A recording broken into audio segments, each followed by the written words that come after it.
Put that mop down! You are dripping on my floor, janitor. The voice cracks across courtroom 4 like a slap.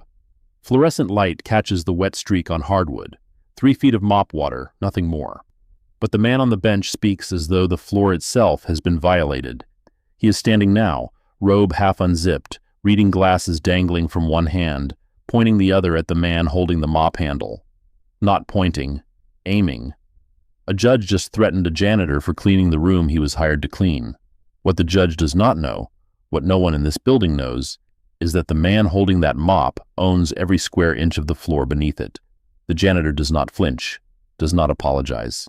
He lifts the mop head from the hardwood, slow, deliberate, water still dripping in the silence between them. Sets it in the bucket without looking down. His hands are steady.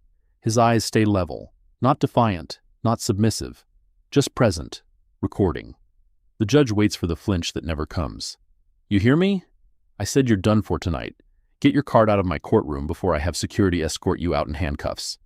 The janitor nods once, wheels the bucket toward the side door, pauses beneath the brass-framed document mounted on the corridor wall, the same frame that has hung in the lobby of the Whitfield Municipal Complex since 2011. His eyes trace the first line of text behind the glass. Lease agreement, Whitfield Municipal Complex, Richmond, Virginia. Lessor, Hollowell Capital Holdings, LLC. Annual rent, $4,200,000, payable quarterly to the account designated by the lessor. He reads it the way someone reads their own name on a mailbox. Quick, familiar, confirming what does not need confirmation. Then he pulls a small notebook from his back pocket. Black cover, spiral bound, pages soft from use. More pages filled than empty. He writes one line, date, time, 6 words, and closes it. Slides it next to the mop bucket on the cart's lower shelf, between a bottle of floor cleaner and a folded rag. The notebook has never contained a single word about cleaning. The courtroom door clicks shut behind him. Twice. Then silence. If you have ever watched someone powerful humiliate someone they thought was beneath them, and wished you could see the moment they realize how wrong they were, subscribe right now, because that moment is coming, and it is going to be devastating. The man with the mop is Cedric Hollowell, 54 years old, night shift custodian at the Whitfield Municipal Complex in Richmond, Virginia, a job he has held for 11 years. Before that, he owned the building for 2. Before that, he spent 20 years saving every dollar he earned, first as a janitor at a private office park in Henrico County, then as the owner of that office park, then as the buyer of 6 more commercial properties across the Richmond metropolitan area, then as the sole member of a holding company whose portfolio generates more annual revenue than most people will see in a lifetime. He drives a 2009 Honda Civic. He wears the same navy blue custodial uniform every shift, pressed with the kind of precision that turns a polyester shirt into something resembling a dress uniform. He eats lunch alone. He speaks when spoken to, and sometimes not even then. He works the night shift at his own courthouse because he believes an owner who does not know his building from the inside does not deserve to own it. He learned that from the man who sold him his first property, a retired electrician named Walter Poole, who spent every Saturday walking the hallways of a strip mall he had built with his own hands, checking light fixtures and door hinges and grout lines, not because he could not afford to hire someone, but because he believed maintenance was a form of respect. Cedric took that lesson and made it a discipline. Every evening at 9:45 p.m., he parks the Civic in the service lot behind the Whitfield complex. Badges in through the basement entrance. Employee I DJC-0-1-17, Hollowell, Cedric, contractor, night custodial. Loads his cart from the supply closet on the basement level. Spray bottles arranged label forward. Mop heads sorted by wear, fresh on the left, used on the right. Inventory sheet clipped to the cart's upper handle. Updated nightly in handwriting so small and uniform it looks typed. He times his routes through each floor with the stopwatch app on his phone. Not to work faster, to notice when something is different. A door left open that is usually closed. A hallway light switched off that should be on. A filing cabinet drawer that has been pulled 2 inches further than its usual resting point. This is not how janitors work. This is how someone trained in a different kind of discipline observes space, measuring normal so that abnormal announces itself. But no one at the Whitfield complex has ever asked Cedric Hollowell why he organizes his supply cart like a field kit. No one has noticed the stopwatch. No one has wondered about the notebook, because no one looks at the janitor long enough to see anything worth wondering about. That is the point. On the shelf in his apartment in Church Hill, a 2-bedroom rental he has occupied for 9 years, despite owning properties worth considerably more, there is a single frame photograph.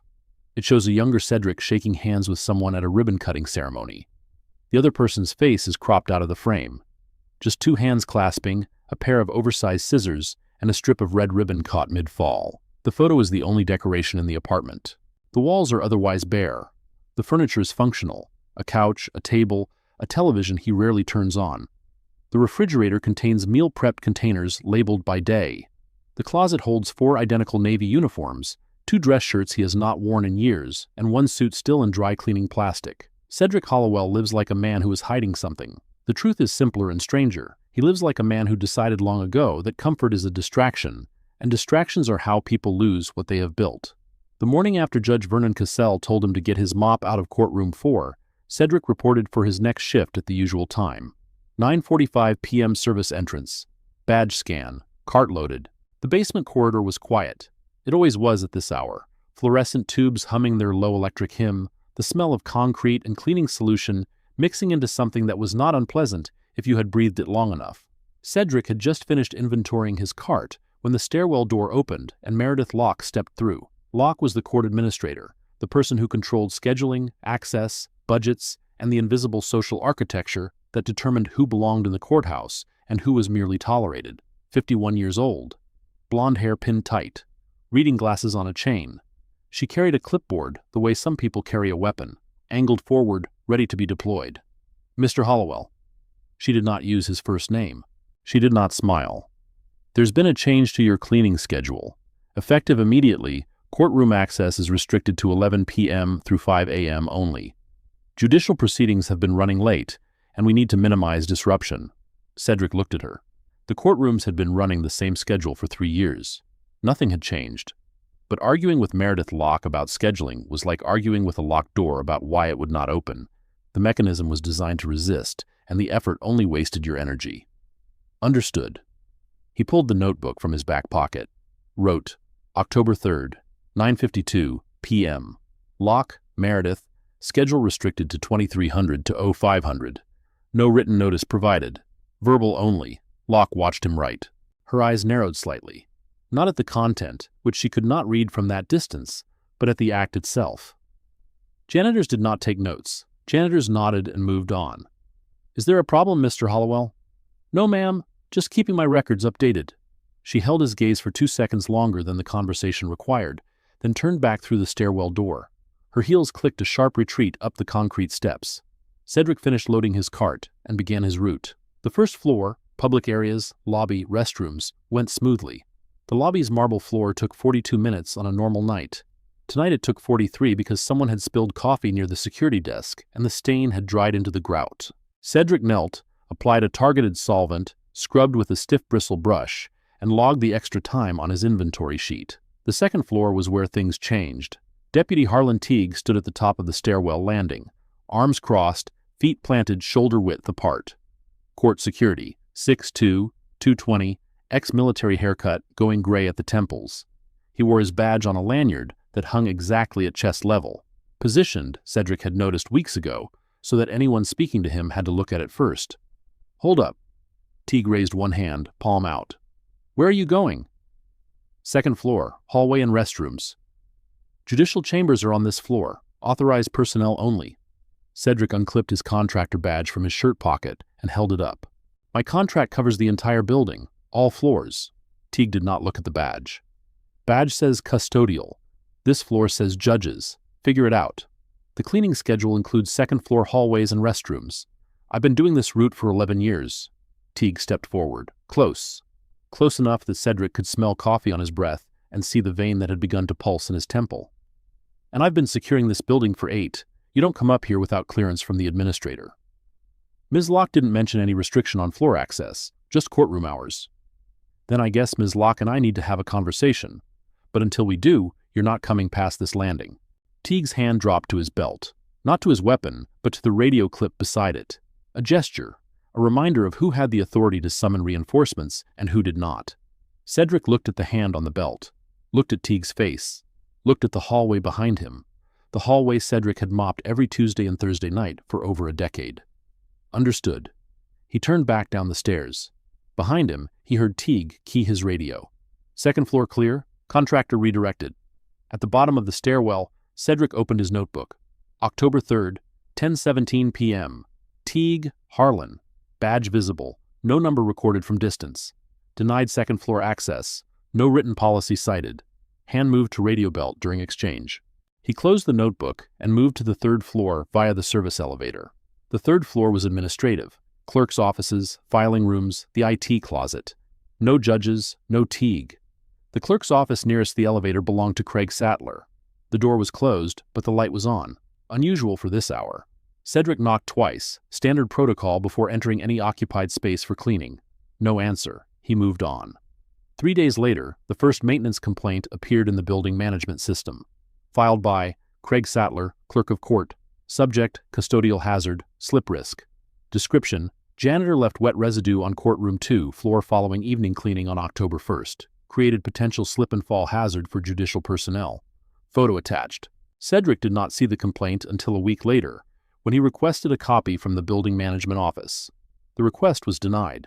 Internal personnel documents, the office coordinator told him, not available to contractors. It concerns my work performance. I'd like to respond. You can raise it with Ms. Locke. Cedric wrote in his notebook, October 10th, 2:15 p.m., requested copy of complaint filed by Sattler, Craig. Denied by office coordinator. Name, B. Trammell. Reason, internal personnel document. No appeal process offered. He had examined the attached photo through a chain of events that did not require the management office's cooperation. The photo had been printed and left on the break room bulletin board, presumably as a warning to all custodial staff. It showed a section of hardwood floor with a visible wet streak, photographed from an angle low enough to make standard mop moisture look like standing water. The timestamp on the photo read October 1st, 9:27 p.m. Cedric had not cleaned courtroom 2 on October 1st. His route log showed him on the first floor at that time. Courtroom 2 was not scheduled for cleaning until October 2nd. He did not mention this discrepancy to anyone. He wrote it in the notebook. The following Saturday, Cedric's nephew came by the apartment. Trevin Hollowell was 28 years old, lean, quick-eyed, the kind of person who entered a room already cataloging its contents. Exits, electronics, potential problems. He worked as a software engineer for a cybersecurity firm in Short Pump, the kind of job that paid well enough that he could have afforded a much better car than the dented Subaru he parked on the street outside Cedric's building. He carried a paper bag from a soul food restaurant on Broad Street. 2 plates, sweet tea in styrofoam cups. Uncle said. Trevin set the bag on the kitchen table. You eating? You look thin. I eat. Meal prep doesn't count. That's fuel, not food. They ate in the comfortable silence of 2 people who had shared enough meals. That conversation was optional. Trevon's mother, Cedric's younger sister Diane, had died when Trevon was 14. Cedric had not adopted him legally, but he had done everything else. Paid for school, taught him to drive, sat in the front row at his college graduation holding a sign that said Hollowell in block letters, the only time anyone at that ceremony saw Cedric smile wide enough to show teeth. After lunch, Trevon pulled out his phone and frowned. This thing's been freezing since yesterday. Won't load half my apps. Cedric handed it back. I don't know phones. Trevon tapped through 3 screens in rapid succession, fingers moving with the kind of speed that made the phone look slow rather than the other way around. Corrupted cache partition. The last update didn't install clean. 30 seconds of swiping, a forced restart, 2 more taps. Done. Should hold until the next patch. Cedric watched his nephew's hands with the quiet attention of a man, noting something for future reference. He said nothing, but his expression held a quality that was rare for him, something close to pride, or maybe recognition. The recognition of a tool you might need someday. How's the courthouse? Trevon asked, pocketing the phone. Fine. Fine like good, or fine like you don't want to talk about it. Fine like a building is a building. Cedric wiped his mouth with a paper napkin, folded it precisely in half, set it on his empty plate. I'll walk you out. At the door, Trevon paused.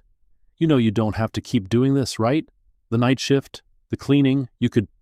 I know what I could do. The sentence closed the conversation the way a period closes a sentence. Final, without room for continuation. Trevon nodded, understanding the boundary. He had grown up navigating his uncle's silences.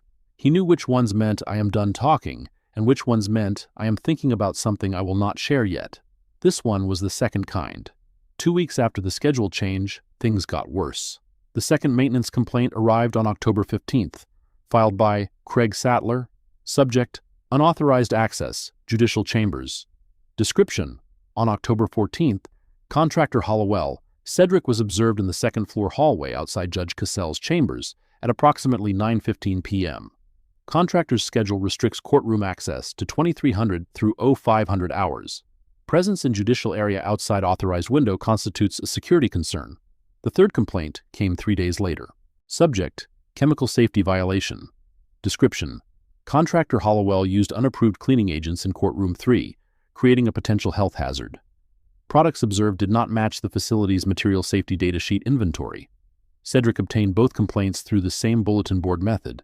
Sattler had taken to posting them publicly, a tactic that served double duty as documentation and humiliation. Other courthouse employees walked past the board daily. They could read the complaints, they could see the name, they could form their own conclusions about the kind of worker Cedric Hollowell was. But Cedric had read each complaint with the eye of someone trained to spot inconsistencies. Though trained where and trained how remained questions no one at the Whitfield complex thought to ask. Complaint 2 claimed he was on the second floor at 9:15 p.m. on October 14th. His badge and log showed he entered the building at 10:32 p.m. that night. He was not in the building at 9:15 because he was at a gas station on Broad Street, filling up the Civic. He had the receipt. Complaint 3 listed cleaning agents by brand name. Products that appeared on a material safety data sheet, yes, but not the Whitfield Complex MSDS. The product names matched the inventory of the Henrico County Administration Building, a completely different facility. Sattler had copied the wrong list. "That's not how you document a procedure violation," Cedric murmured to himself, sitting at his kitchen table with the printed complaints spread in front of him. "The incident date doesn't match the filing date, and there's no supervisor countersignature on either one." He said it quietly, almost to himself. Language that came from somewhere. The vocabulary of someone who understood formal reporting systems, official documentation, chain of custody standards. Not the language of a man whose highest professional credential was a custodial contractor badge. He wrote everything in the notebook: dates, discrepancies, names, exact quotes from the complaints, cross-referenced with his own badge and logs and receipts. Building a record that no one had asked him to build. Building it anyway. 3 weeks into October, Judge Vernon Cassell provided the inciting event that would eventually tear the Whitfield Municipal Complex apart. It was a Tuesday night, 10:47 p.m. Cedric's route log would later confirm the time to the minute. He was finishing a late cleanup in courtroom 4, the same room where Cassell had first told him to put his mop down. The courtroom was empty. The day's proceedings had ended hours ago. Cedric was wiping down the jury box railing with a microfiber cloth when the side door opened. Cassell entered through the judge's corridor entrance. He was in street clothes, slacks, a cashmere overcoat, leather briefcase in one hand. He had forgotten his reading glasses on the bench. This was not unusual. Cassell left personal items in the courtroom at least twice a month, according to Cedric's observations. What was unusual was his reaction to finding Cedric there. "What are you doing here?" Cedric turned calmly. "Cleaning, Your Honor.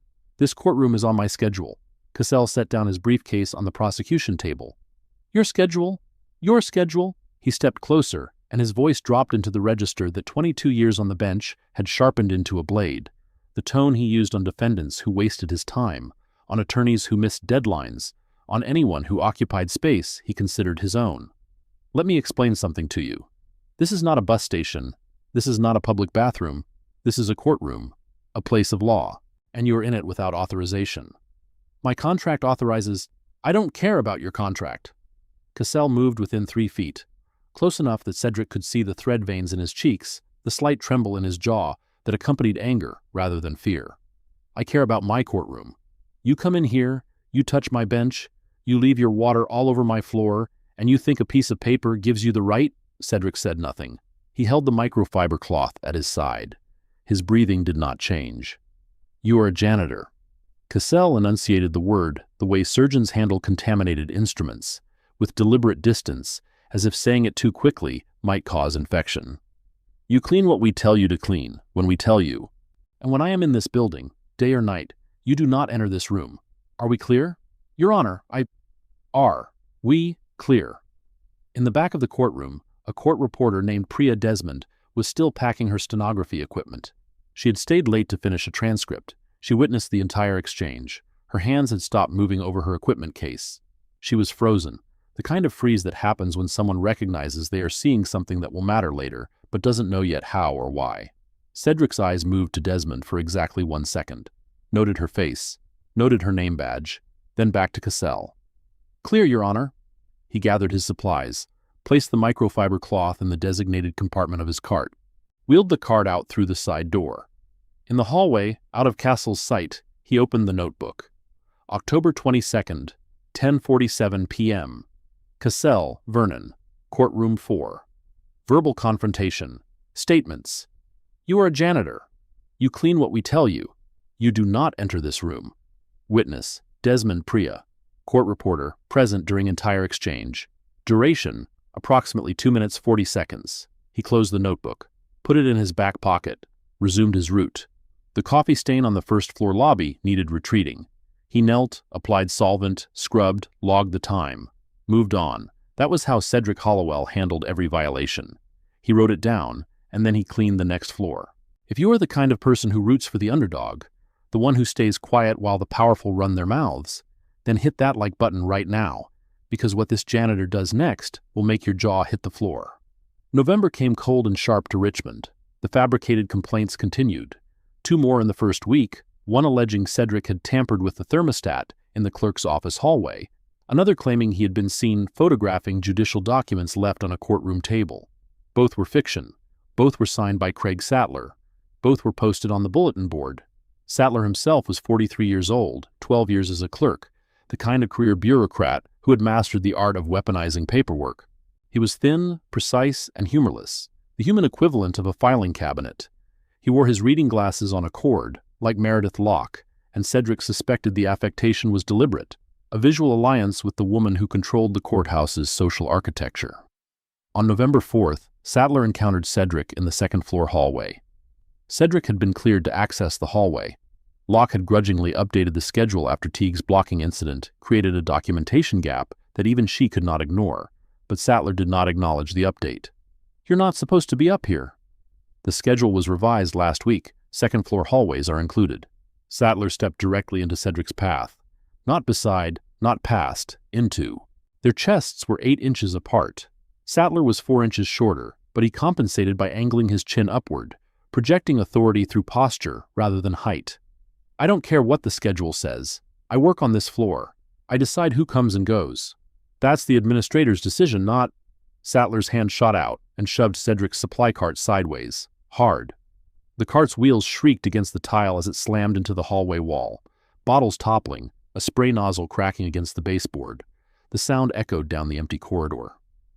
"Oops!" Sattler adjusted his glasses. "Looks like your equipment is a hallway hazard. Might need to file a report about that." Cedric looked at the toppled cart, looked at Sattler.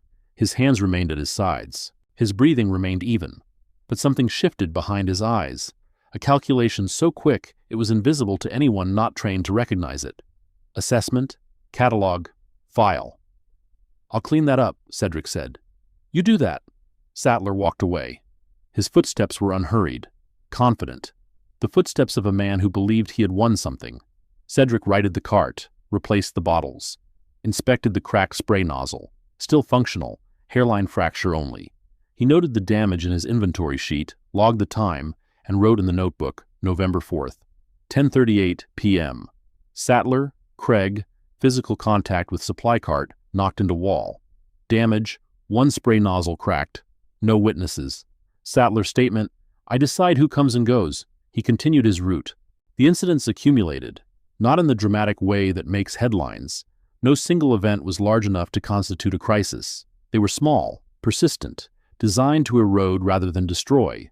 A schedule change here, an access restriction there, a fabricated complaint, a blocked stairwell, a cart shoved into a wall.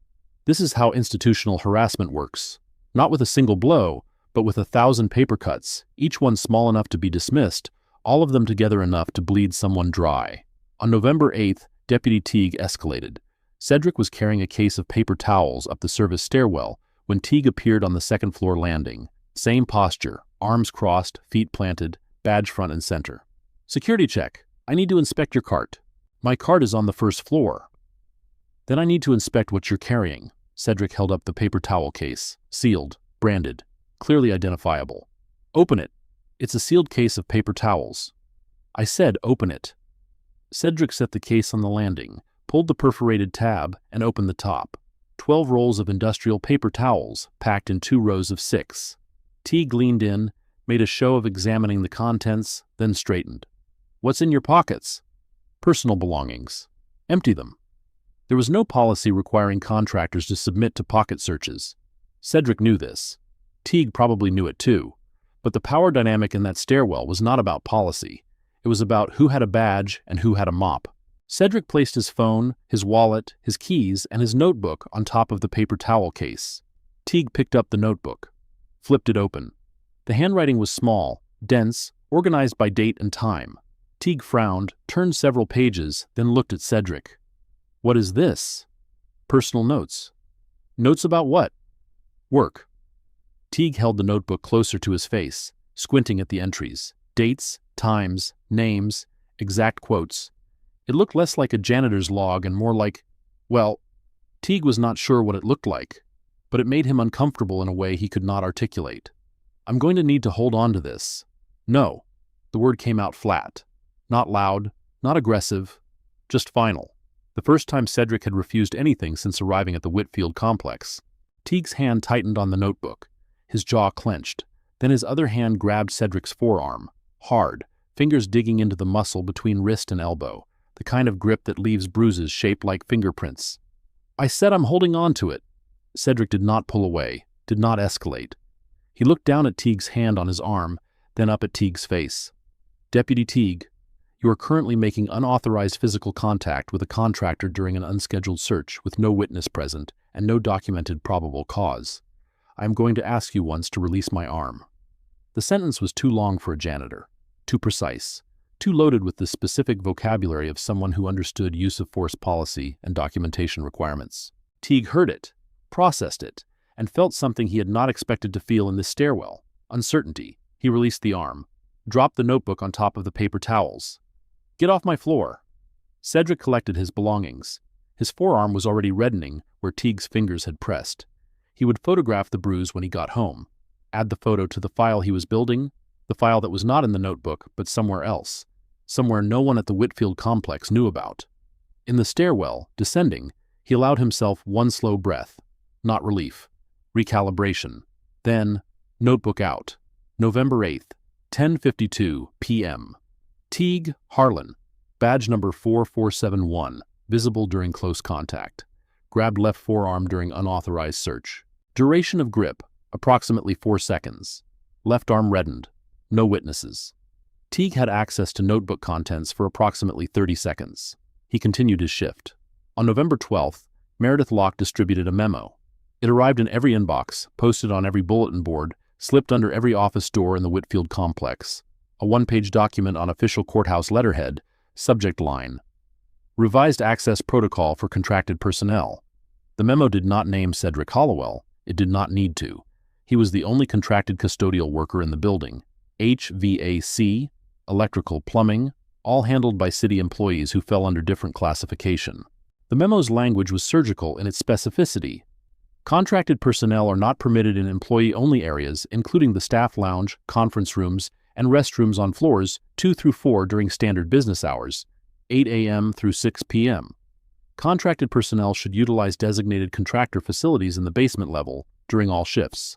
The designated contractor facilities consisted of a utility sink, a mop closet, and a folding chair. Dale Fentress, a junior clerk who processed filing on the second floor, read the memo at his desk and felt something shift in his chest. He had seen Cedric in the hallway almost every night for years. A quiet man with a cart, always polite, never in the way. Fentress had nodded to him. Once, during a late night finishing a backlog of filings, he had offered Cedric a coffee from the staff lounge. Cedric had accepted with a thank you that was genuine and brief. That afternoon, Fentress found Cedric eating lunch in his Honda Civic in the service parking lot. November in Richmond, 41 degrees, overcast, the kind of cold that seeps through car doors and wraps around your ankles. Fentress tapped on the window. Cedric rolled it down 2 inches. "Mr. Hollowell, you don't have to eat out here. Come up to the lounge. I'll..." "Appreciate it, Mr. Fentress, but Miss Locke's memo is clear." "That memo is..." Fentress stopped himself, looked around the parking lot. "I just don't think it's right. A lot of things in that building aren't right." The window went back up. Cedric returned to his sandwich. Fentress stood in the cold for another moment, then walked back inside. He tried once more, 3 days later. Brought it up directly to Locke during a staff meeting. The contractor memo, is that really necessary? Hollowell's been here for... Policy is policy, Dale. Locke did not look up from her clipboard. If you have concerns about workplace protocols, submit them through the proper channels. The proper channels were a suggestion box mounted on the wall outside Locke's office.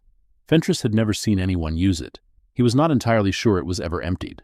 Meanwhile, bailiff Janet Rowe was preparing. Rowe was 47 years old, 14 years as a courthouse bailiff, the kind of person whose competence was inversely proportional to her ambition. She was good at her job, courtroom security, prisoner transport, evidence custody, because she had decided years ago that doing her job well was the surest path to being left alone. She did not seek promotions. She did not volunteer for committees. She showed up, performed, went home. But Janet Rowe had a problem. Her daughter's medical bills, a chronic autoimmune condition requiring biologic medications that insurance covered at 60% and reality covered at 0, had pushed her household finances past the breaking point. She needed her job. She needed her overtime. And she needed the people who approved her overtime to stay happy with her. The people who approved her overtime were Meredith Locke and Judge Vernon Castle. On November 14th, Rowe passed Cedric in the basement corridor. He was restocking his cart. She was heading to the evidence storage room, a different part of the basement, separated by a fire door and a keycard lock. Their paths crossed for approximately 4 seconds. "Evening, Mr. Hollowell." "Evening, Miss Rowe." She kept walking. He kept restocking. 4 seconds. No significance whatsoever, except that Rowe's eyes lingered on his supply closet door. The lock, the key slot, the gap between the door and the frame that was just wide enough to see whether the light inside was on or off. 5 days later, she would use her master key to open that closet and place a laptop bag on the 3rd shelf. 5 days after that, she would stand in a hallway watching a man she had greeted politely get handcuffed and shoved into a wall. She would tell herself it was not personal. She would believe that for about a week. The week before Thanksgiving, the trap was set. Cedric did not know it was being set.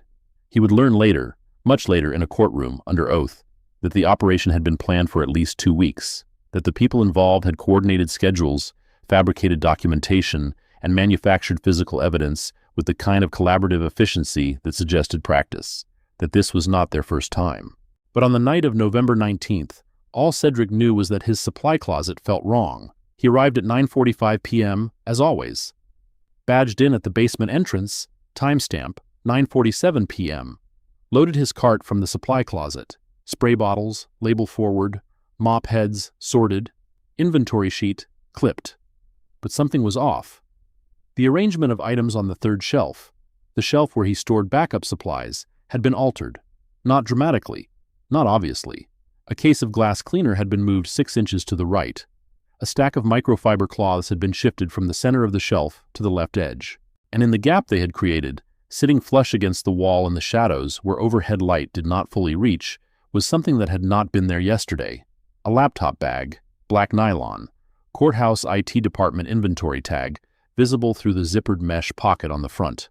Tag number WMC-IT-2247.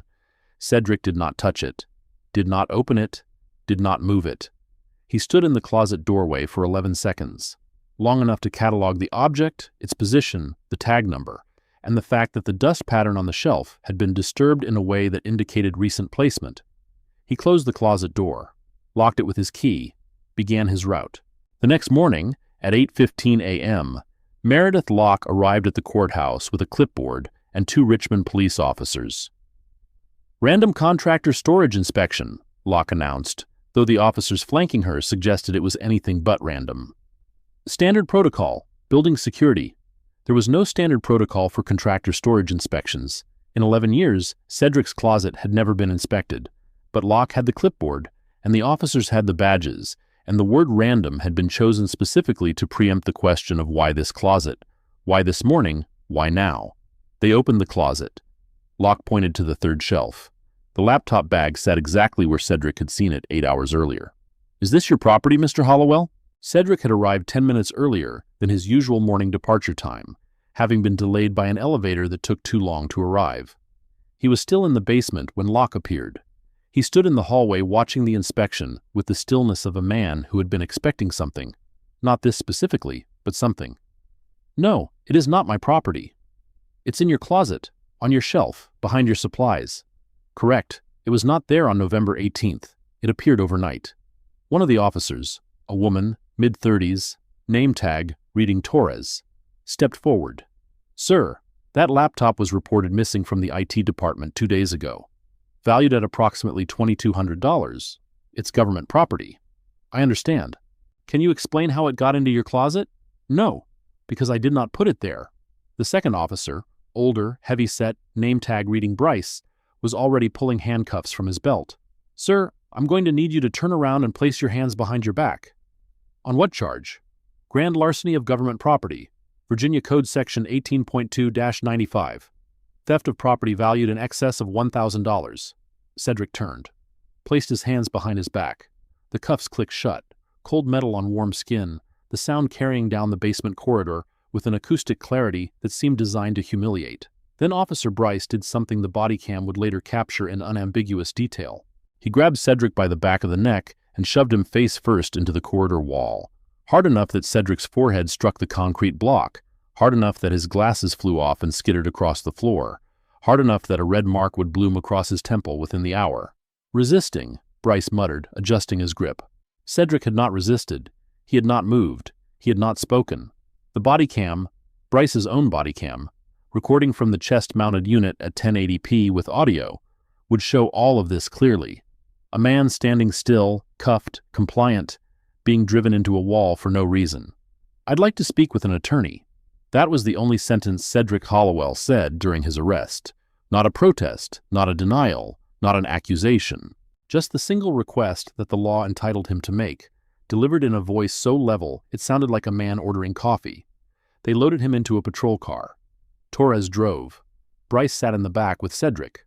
Unusual procedure, as arresting officers typically rode in front.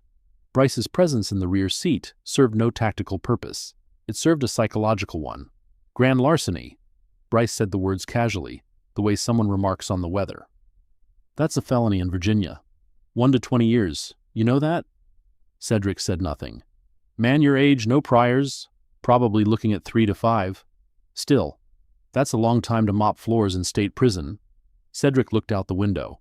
Richmond scrolled past, brick row houses, bare November trees, a sky the color of old concrete. He watched it all with the detachment of someone cataloging a landscape rather than living in it. At the precinct, the intake process began with a second indignity. The booking sergeant, a man named Purcell, broad-shouldered, with the impatient energy of someone who processed human beings the way a factory processes parts, gestured for Cedric to stand against the wall for his photograph. Cedric stood. Purcell adjusted the height marker behind him, then paused. "Take off the glasses. I need them to see. Take them off, or I'll take them off for you." Cedric removed his glasses. Purcell snatched them from his hand, tossed them onto the booking desk. A distance of 8 feet, the glasses skidding across paperwork and stopping against a coffee mug. One lens cracked on impact, a hairline fracture that spiderwebbed from the corner to the center. "Oops." Purcell did not look at the glasses. "Stand still." The mugshot camera flashed. Front, left profile, right profile. Each flash a small violence. Not physical, but categorical. The transformation from person to suspect, from name to number, documented in 3 unflattering exposures under fluorescent light that drained color from skin and dignity from posture. Fingerprinting followed. Then property inventory, phone, wallet, keys, notebook. The notebook was logged as item 4 of 4. Cedric watched the intake officer write the inventory with the attention of someone who had done this kind of watching before. Not as a suspect, but in a different capacity entirely. "Sign here." The intake officer slid a form across the desk. Cedric read the form, all of it, every line. The officer shifted impatiently, but Cedric did not rush. He read the property inventory list, confirmed 4 items, confirmed descriptions matched, then signed. The holding cell smelled like disinfectant and regret. Concrete block walls, metal bench, fluorescent light that buzzed at a frequency designed to prevent sleep. One other occupant, a young man in his 20s, sleeping on the opposite bench, shoes off, arm draped over his eyes. Cedric sat on the bench, back straight, hands on his knees. He did not sleep. He did not pace. He waited. At 2:17 a.m., A new occupant arrived. Large, agitated, smelling of cheap bourbon and something chemical. The guards deposited him in the cell with the kind of practiced shove that suggested frequent acquaintance. The man, shaved head, neck tattoos, jaw working like he was chewing invisible gum, took 3 seconds to assess his cellmates. His eyes settled on Cedric. "The heck you looking at, old man?" Cedric was not looking at him. He was looking at the wall, but the accusation did not require accuracy. It required a target. "Heard you're the courthouse thief." The man stepped closer. Close enough that Cedric could map the bloodshot threads in his eyes. "Guards were talking about it. Said you stole a computer." He laughed. Wet, mean, the laugh of someone who needed someone beneath him to feel above anything. "Big-time criminal, huh? Stealing laptops from judges." Cedric said nothing. "I asked you a question." The first punch came without further preamble. A wide looping right hook aimed at Cedric's temple. The same temple that already bore a bruise from Officer Bryce's wall introduction. The swing was sloppy, fueled by alcohol and anger rather than training. Cedric moved. Not away, into. 1/2 step forward, left shoulder turning, letting the fist pass over his right ear by 2 inches. The momentum carried the man past him, off balance, stumbling into the metal bench with a clang that echoed off concrete. He did not throw a punch, did not grab, did not retaliate. He simply occupied a different space than where the fist was going. Economy of motion. No wasted energy. The kind of movement that comes from training that no one at the Whitfield complex had ever seen, because no one had ever given Cedric a reason to demonstrate it. The man scrambled upright, ready to swing again. The sleeping occupant on the opposite bench had woken, pressing himself against the wall. "Hey!" A guard's voice from the corridor. Flashlight beam cutting through the bars. "Knock it off or you're both going to isolation." The large man glared at Cedric. Cedric stood with his hands at his sides, exactly where they had been before the punch was thrown. Untouched, unruffled. The guard muttered something about animals and walked away without opening the cell, without checking if anyone was hurt, without documenting the incident. The large man sat on the opposite end of the bench. He did not try again. Cedric returned to his seat, adjusted his cracked glasses, resumed waiting. At 6:14 a.m., a guard approached the cell. Not one of the arresting officers. A different face, third shift, bored and ready for his relief to arrive. "Hollowell, arraignments at 9. Transport leaves at 8:30. I haven't received a phone call." "You'll get one at the courthouse." Virginia Code Section 19.2-157 requires access to communication within a reasonable time after arrest. "I was arrested 17 hours ago." The guard blinked, looked at Cedric with the reevaluation that happens when someone reveals they know a statute number and you did not expect them to, then shrugged. "I'll see what I can do." At 7:40 a.m., Cedric made his phone call. He dialed one number. Not a lawyer, not a bail bondsman. "Trevin, it's your uncle." "Uncle said? It's 7 in the morning. What?" "I need you to listen. Don't talk. I was arrested last night at the courthouse. Grand larceny charge. Arraignment at 9 a.m. Whitfield Municipal Complex, courtroom 4. I need you there." Silence on the other end. Not the silence of confusion. The silence of someone whose mind has shifted from civilian to operational without passing through any intermediate state. "Courtroom 4, 9 a.m. I'll be there." A pause. "Are you hurt?" Cedric touched the red mark on his temple. It had darkened overnight into something between a bruise and an abrasion. "I'll be fine. Bring a pen." "A pen? You'll want to take notes." He hung up, returned to the holding cell, sat on the bench, waited. At 8:30 a.m., transport arrived. 2 officers, not Torres, not Bryce. New faces. They cuffed him, walked him to a van, drove him to the Whitfield Municipal Complex. The building he owned. The van's rear compartment was a metal box on wheels. No windows, one bench bolted to each wall, a cage partition separating prisoners from the driver. Cedric was the only passenger. The van took a speed bump in the precinct parking lot without slowing, and the jolt slammed Cedric sideways into the wall. His shoulder hit metal. The chain between his wrist cuffs caught on the bench bracket, wrenching his right arm backward at an angle that sent a white spike of pain from elbow to shoulder blade. He did not make a sound. At the Whitfield complex, the van pulled into the underground sally port. The officers led him through the basement entrance, past his supply closet, past the utility sink where he washed his mop heads, past the folding chair that served as his designated break area. The hallway he had walked 5 nights a week for 11 years, now navigated in shackles. Deputy Teague was waiting at the elevator. "Well, well." Teague leaned against the wall with his arms crossed, watching Cedric shuffle past in ankle chains. "Looks like that notebook didn't help you much, did it?"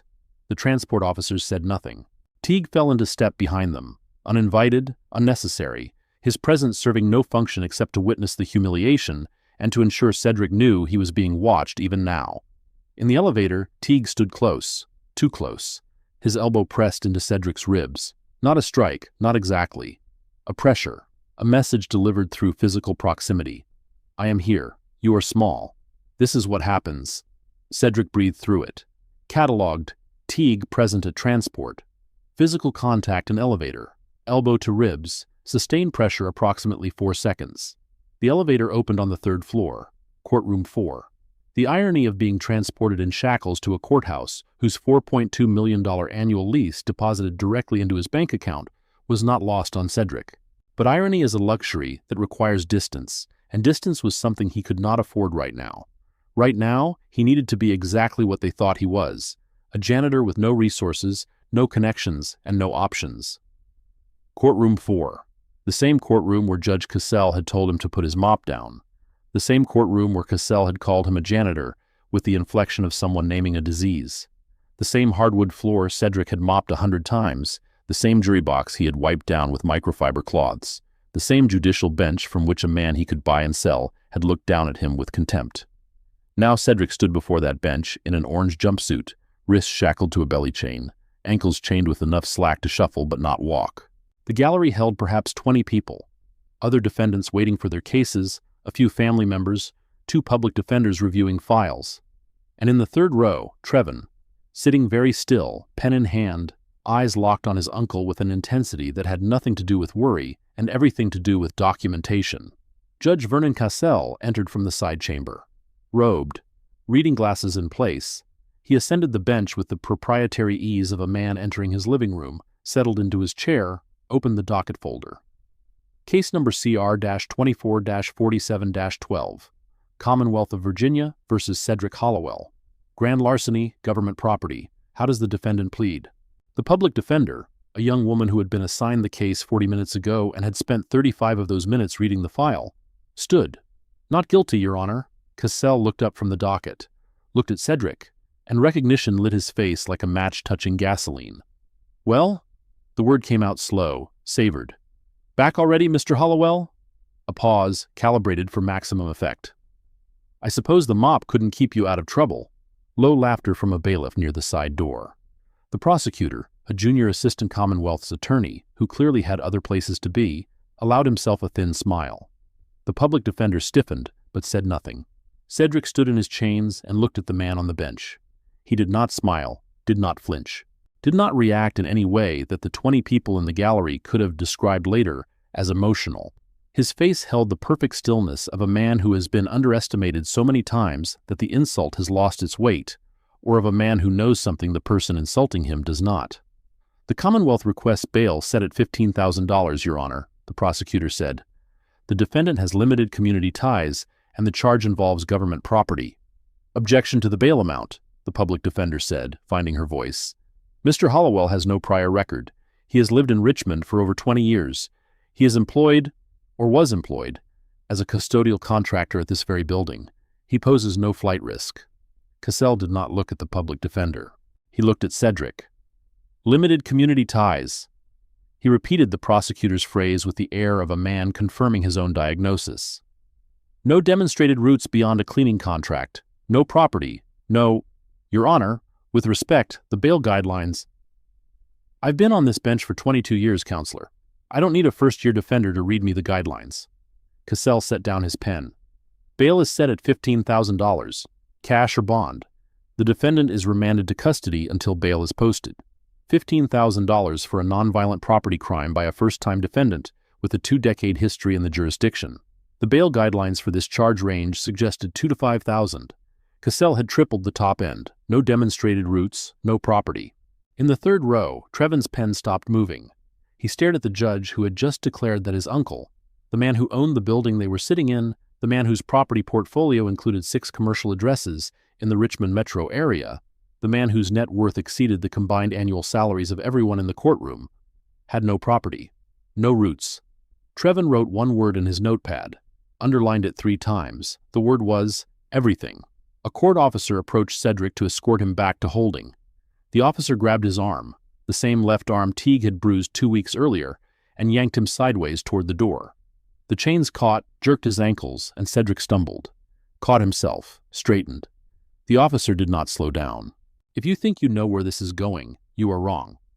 Because what happens in the next part of this story is going to change everything about how you see power, property, and the price of silence. Stay right here. The drive from the Whitfield complex to Trevon's apartment in the Fan District took 14 minutes. Trevin drove. Cedric sat in the passenger seat of the Subaru, still wearing the clothes they had given him at release, his own pants and shirt, returned wrinkled and smelling faintly of holding cell disinfectant.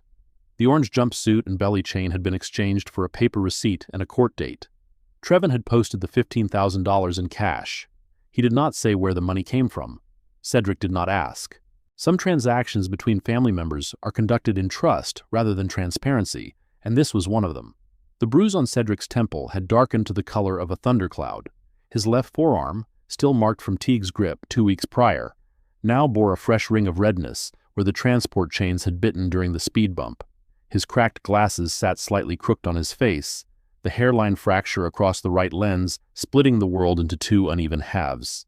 He looked from the outside like a man who had been ground down, used up, processed by a machine designed to turn people into problems and problems into case numbers. He looked from the inside like a man who had just completed the most important data collection phase of his life. For 6 blocks, neither of them spoke. Trevin drove with both hands on the wheel, jaw set, eyes checking the mirrors more often than traffic required. He was thinking about servers and metadata and deletion logs, the digital architecture of proof.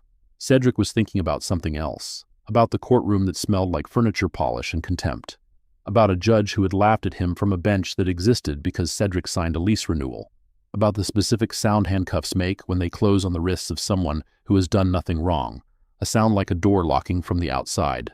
"Tell me everything." Trevon's voice was quiet, controlled, the voice of someone who had already decided what he was going to do and just needed the data to do it.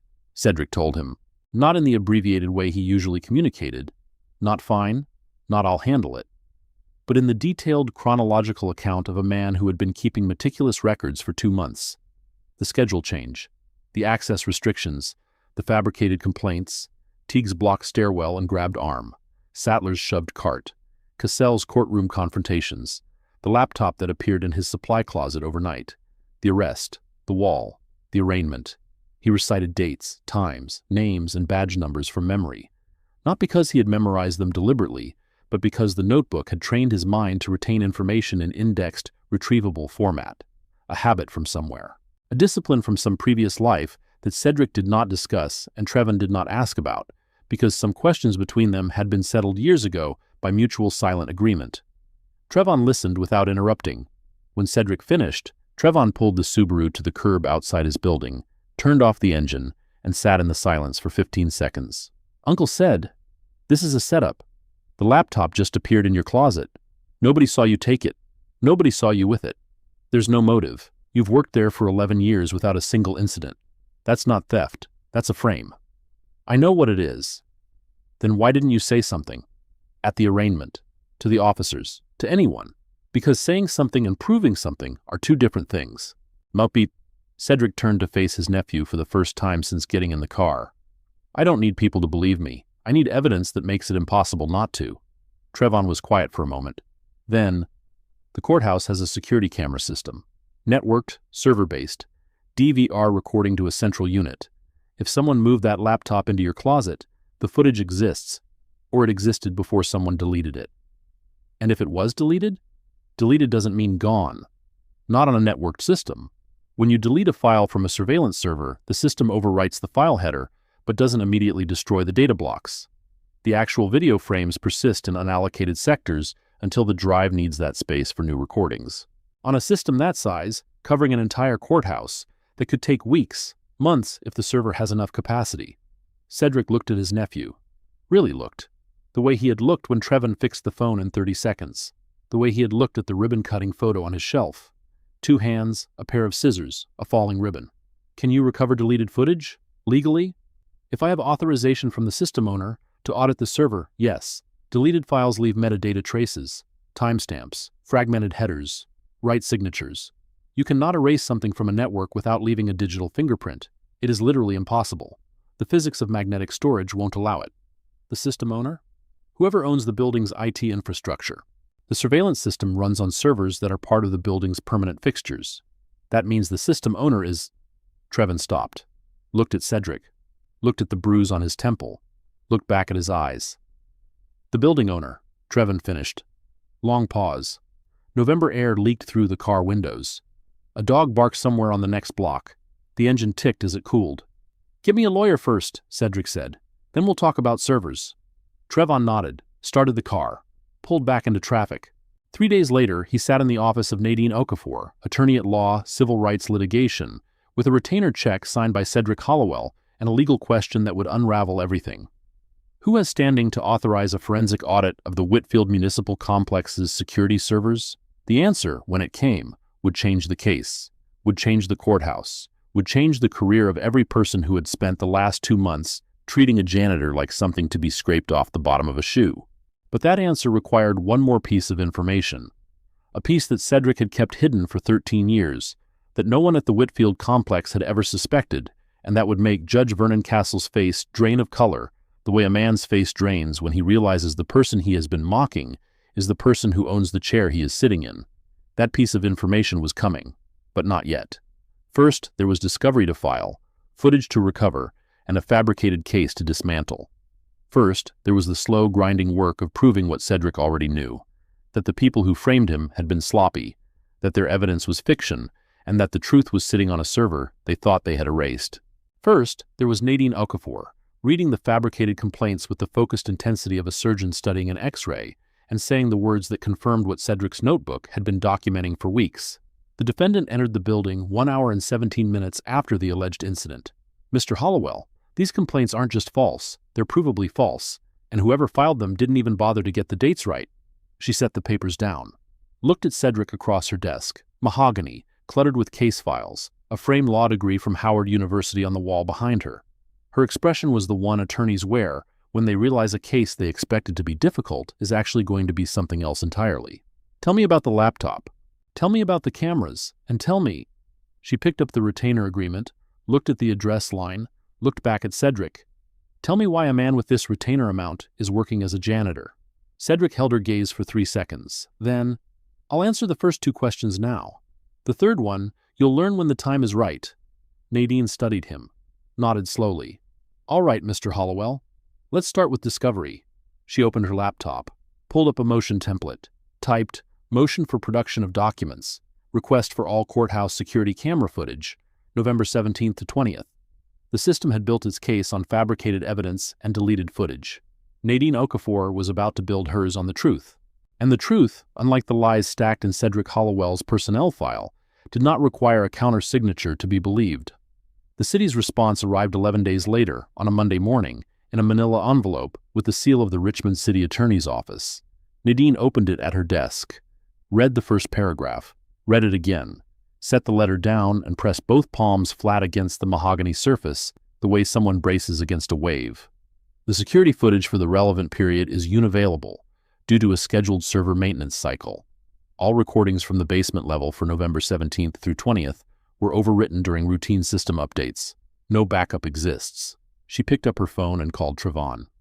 "They're claiming maintenance, scheduled server cycle, overwritten footage."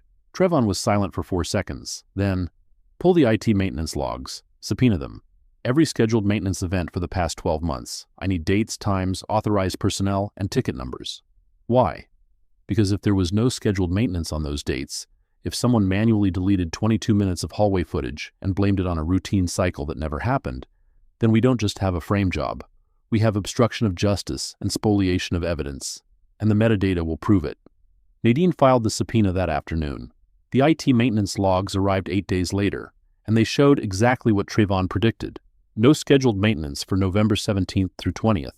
No maintenance ticket filed. No authorization from the IT department head. The IT calendar showed routine defragmentation scheduled for November 25th, 5 days after the footage was supposedly overwritten. Someone had lied. Someone had manufactured a cover story that did not survive the simplest factual inquiry. What the logs did show was a single manual access event on November 20th at 6:14 a.m. User ID admin-3 accessing camera 7-B on the basement corridor, executing a targeted deletion of footage spanning 11:31 p.m. to 11:53 p.m., 22 minutes. Exactly the window in which someone had entered Cedric's supply closet and planted the laptop. Admin 3, not a name, a credential. Assigned to, according to the courthouse IT directory that Nadine subpoenaed alongside the logs, the office of the court administrator, Meredith Locke's office. Nadine did not include that connection in her filing, not yet. The credential assignment was circumstantial. Shared accounts could be accessed by multiple personnel. She needed the login metadata, terminal ID, IP address, physical workstation location. That required a deeper audit. That required access to the server itself. That required authorization from the server's owner. Nadine read the log entry into the record during the next pretrial hearing. Slowly, precisely, the way someone reads a confession. Server access log, Whitfield Municipal Complex, entry dated November 20th. User ID, admin-3, action, manual deletion, camera 7B, basement corridor. Timestamp range, 11:31 p.m. to 11:53 p.m. Deletion executed at 6:14 a.m. the following morning. No maintenance ticket associated. No supervisor authorization on file. The city's claim of scheduled maintenance is contradicted by the IT department's own records. The assistant Commonwealth's attorney looked at the city attorney. The city attorney looked at the table. A pen rolled off the prosecution desk and hit the floor. Nobody picked it up. The Commonwealth requests a recess, Your Honor. The judge, not Cassell, who had been barred from this case by scheduling rotation after Nadine's pretrial challenge, granted 30 minutes. In those 30 minutes, Trevin was already working. He had legal authorization, signed by Nadine as counsel for the party, with standing to audit the building's IT infrastructure. The authorization source was not explained in the filing. The judge did not ask. The city attorney did not challenge. Not yet. Not until they understood who was behind the curtain. Trevin's forensic audit of the courthouse security server took 6 hours. He worked from a clean laptop in Nadine's office, connected via a secure remote session authorized by the building's IT maintenance contract. His methodology was deliberate, imaging the full drive first, creating a bit-for-bit copy so that the original data remained untouched. Chain of custody mattered. If this evidence was going to survive a courtroom challenge, every step needed to be documented, time-stamped, and defensible. He ran a sector scan on the image drive. Unallocated space, 47%, meaning more than half the server's capacity had been flagged as available for overwrite, but not yet overwritten. Digital real estate where deleted files still lived, waiting to be found by someone who knew where to look. The recovery software flagged 312 fragments associated with Camera 7B's file allocation table. Trevin filtered by timestamp range, isolated the relevant cluster, began reconstruction. What he found in the server's unallocated sectors was exactly what he had told Cedric to expect. Fragments. Recovered fragment, Camera 7B, frame sequence 4471 through 4502. Timestamp, 11:44 p.m. to 11:48 p.m. Resolution, 720p. File size before deletion, 312 megabytes. Deletion method, manual overwrite, single pass. Recovery status, partial. Approximately 71% of frame data intact. 71%. Enough to see shapes. Enough to see a figure. Enough potentially for facial recognition comparison. The missing 29% created gaps. Frames that stuttered like a corrupted video stream. Moments where the image dissolved into pixelated noise before resolving again.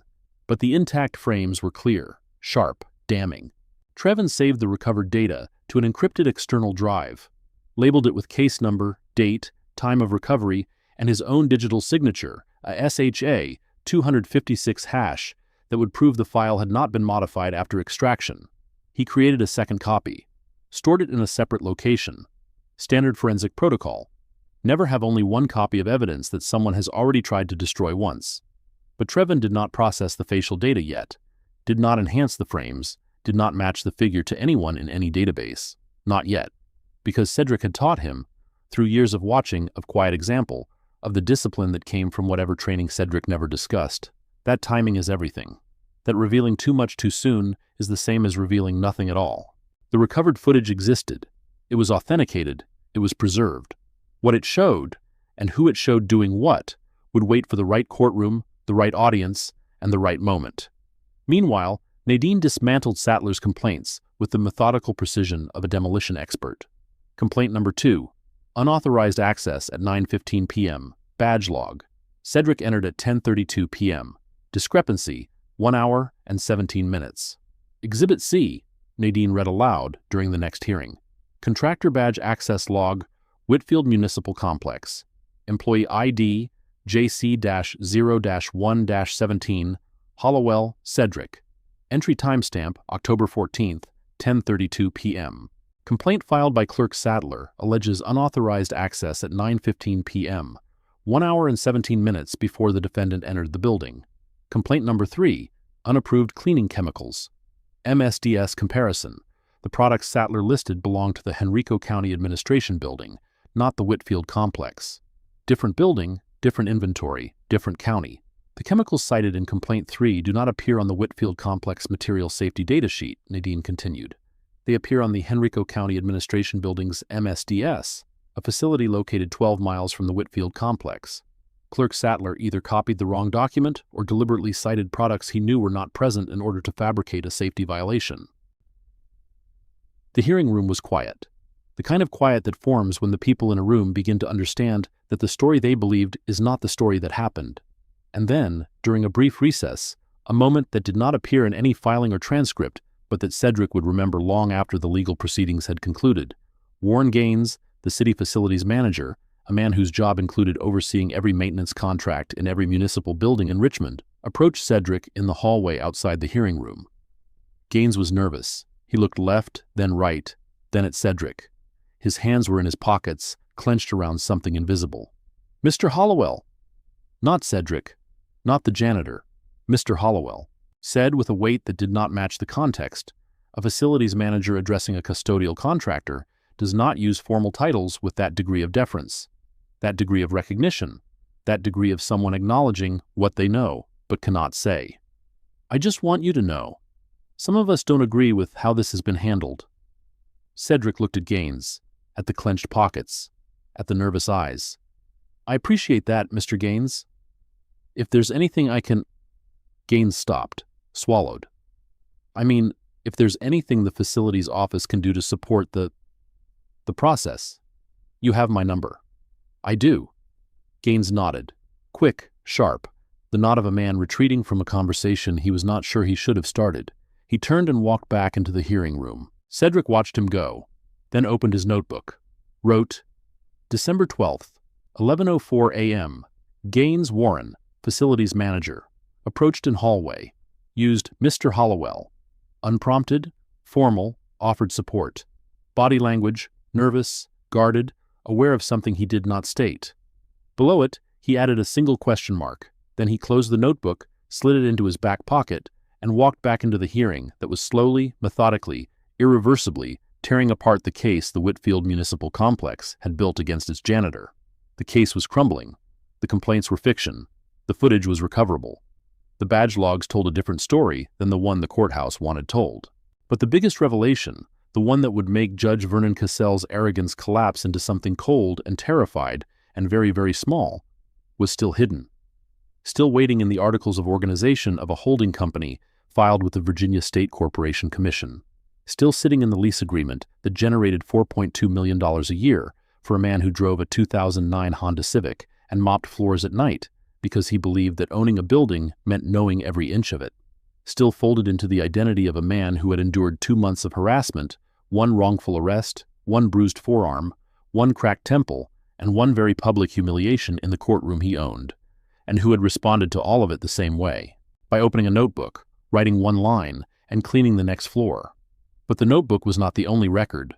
Trevon's encrypted drive held something else, something neither Nadine nor Cedric had anticipated. In the recovered footage, at the 11:52 p.m. mark, 4 minutes after the primary figure exited the supply closet, a second person appeared in the basement corridor. Male, approximately 5 feet 10 inches, wearing dress shoes, not the rubber-soled boots of maintenance or security personnel, not the sneakers of a janitor. Dress shoes, leather soles clicking on concrete, The kind of shoes worn by someone whose office was upstairs, not in the basement, whose job required a tie, not a tool belt. The camera's partial reconstruction, 71%, remember, rendered the second figure in fragments. Face obscured, gait identifiable but not yet matched. The figure paused at the supply closet door, checked the handle, found it locked. Cedric's key was the only one, or should have been. The figure stood there for 6 seconds, then walked away. 6 seconds. Long enough to verify. Long enough to confirm the laptop was in place. Long enough to suggest that Janet Rowe had not acted alone. Trevin had flagged the second figure in his forensic notes, marked it for gait analysis, set it aside for later. Later was coming. The reveal was coming. The footage was ready. The evidence was authenticated. The legal machinery was in motion. And Cedric Hollowell, janitor, property owner, the most patient man in Richmond, Virginia, was about to show every person who had ever looked through him exactly what they had failed to see. They thought he was a man with a mop. They were about to learn he was a man with a deed. And deeds, unlike mops, do not bend when you push them. 3 months. That is how long it took for the system to process what Cedric Hollowell already knew. 3 months of discovery motions and subpoena battles. 3 months of the city attorney filing extension requests and procedural objections designed not to win, but to delay, because delay was how institutions survived exposure. Every week bought was a week for narratives to solidify, for witnesses to forget details, for public attention to drift toward the next outrage. But Nadine Okafor did not drift. She had spent 14 years in civil rights litigation, learning the single most important lesson the legal system teaches anyone willing to pay attention. Patience is not passivity. Patience is strategy executed at the speed the enemy cannot outrun because they are too busy running from themselves. On a Tuesday morning in late February, 4 months after Cedric's arrest, 3 months after the fabricated complaints were exposed, 2 months after Trevin recovered the deleted security footage, Nadine filed 2 motions simultaneously. The first was a motion to dismiss all charges against Cedric Hollowell, citing prosecutorial reliance on fabricated evidence, spoliation of exculpatory footage, and Brady violations, the prosecution's failure to disclose material evidence favorable to the defendant, as required by Brady v. Maryland, 373 U.S. 83, 1963. The second was a motion for mandatory recusal of Judge Vernon Cassell under 28 U.S.C. Section 455, subsection B, paragraph 1, requiring disqualification when a judge has personal knowledge of disputed evidentiary facts, has been a material witness, or is so connected to the parties or events that impartiality might reasonably be questioned. The recusal motion contained 3 exhibits that the city attorney's office had never seen. Exhibit F was a certified copy of the Articles of Organization for Hollowell Capital Holdings, LLC, filed with the Virginia State Corporation Commission on September 3, 2009. The document was 4 pages long. The relevant information occupied 1 line. Sole member and registered agent, Cedric Hollowell, Church Hill, Richmond, Virginia. Exhibit G was the building lease agreement between Hollowell Capital Holdings, LLC, and the city of Richmond, Virginia. Executed in 2011. Renewed in 2016. Renewed again in 2021. Annual lease payment, $4,200,000 payable quarterly. The lessor's signature on all 3 agreements, original and renewals, was the same. Cedric Hollowell. The janitor. Exhibit H was a 3-page affidavit from Cedric himself, notarized and witnessed, stating that as sole owner of the Whitfield Municipal Complex, he had authorized attorney Nadine Okafor and forensic consultant Trevin Hollowell to audit the building's security camera servers, which were his property, installed on his premises, running on infrastructure he maintained through his own IT maintenance contract. The authorization that Trevin had used to recover the deleted footage. The authorization whose source Nadine had never explained in prior filings. The authorization that the city attorney had never challenged because they had assumed, as everyone assumed, that the building's owner was some faceless corporate entity, some LLC with a P.O. box and a management company and no human face. The human face belonged to the man they had arrested for stealing a laptop from his own building. Nadine filed the motions at 8:47 a.m. By 9:15, the city attorney's office had received their copies. By 9:32, the assistant Commonwealth's attorney handling the case had called his supervisor. By 9:41, the supervisor had called the city attorney. By 10:03, 3 attorneys were standing in the hallway outside courtroom 2 reading Exhibit F for the second time, their faces cycling through disbelief, alarm, and the particular shade of institutional dread that accompanies the realization that you have made a very expensive mistake. The pre-trial hearing was scheduled for 2 p.m. Judge Cassell was assigned. Nadine had anticipated this. The recusal motion was designed to land on Cassell's desk first, before the hearing, forcing him to rule on his own disqualification before he could rule on anything else. A judge who refused to recuse under these circumstances created an automatic basis for reversal on appeal, and Cassell, whatever his flaws, had 22 years of appellate awareness. He knew what an appeals court would do with a judge who presided over a case involving his own landlord, a defendant he had publicly mocked, and evidence of personal bias captured by a court reporter's notes. He knew. But knowing and accepting are different things. At 1:45 p.m., courtroom 2 was full. Not the usual pre-trial audience. This time, word had spread. The city attorney's office had sent 3 lawyers instead of 1. 2 investigators from the Richmond Commonwealth's attorney sat in the gallery, taking notes.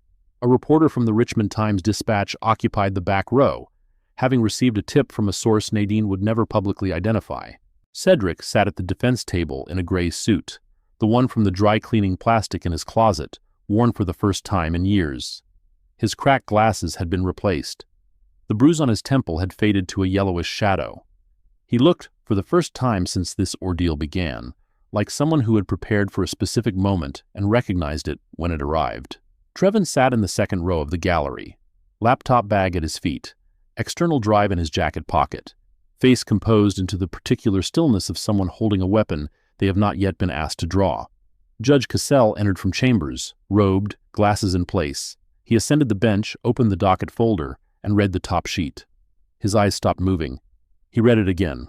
The courtroom was silent, the kind of silence that has weight, that presses against eardrums, that makes breathing sound like a performance. Cassell looked up from the folder, looked at Cedric, looked at Nadine, looked back at the folder. His jaw worked once, a tight grinding motion, molars pressing against each other with enough force to crack enamel. Nadine stood. Her voice carried the even, measured cadence of someone who had rehearsed this moment not for drama, but for precision. Your Honor, before we proceed to the scheduled hearing, the defense has filed a motion for recusal pursuant to 28 U.S.C. Section 455 and Virginia Canon of Judicial Conduct 3, subsection E, paragraph 1. The motion is accompanied by 3 exhibits that establish the basis for disqualification. I've read the motion, Counselor. Then the court is aware that the defendant, Mr. Cedric Hollowell, is the sole owner of this building, the Whitfield Municipal Complex, through Hollowell Capital Holdings, LLC, a Virginia limited liability company. The city of Richmond has leased this building from Mr. Hollowell's entity since 2011 at an annual rate of $4.2 million. Every courtroom, every hallway, every holding cell in which the defendant was detained following his arrest, he owns. The security camera system from which footage was deleted runs on servers that are his property. The supply closet in which the laptop was allegedly found is on his premises. She paused. Let the words settle into the room like stones dropping into still water. Furthermore, the court has, on the record, made statements directed at the defendant that constitute documented bias.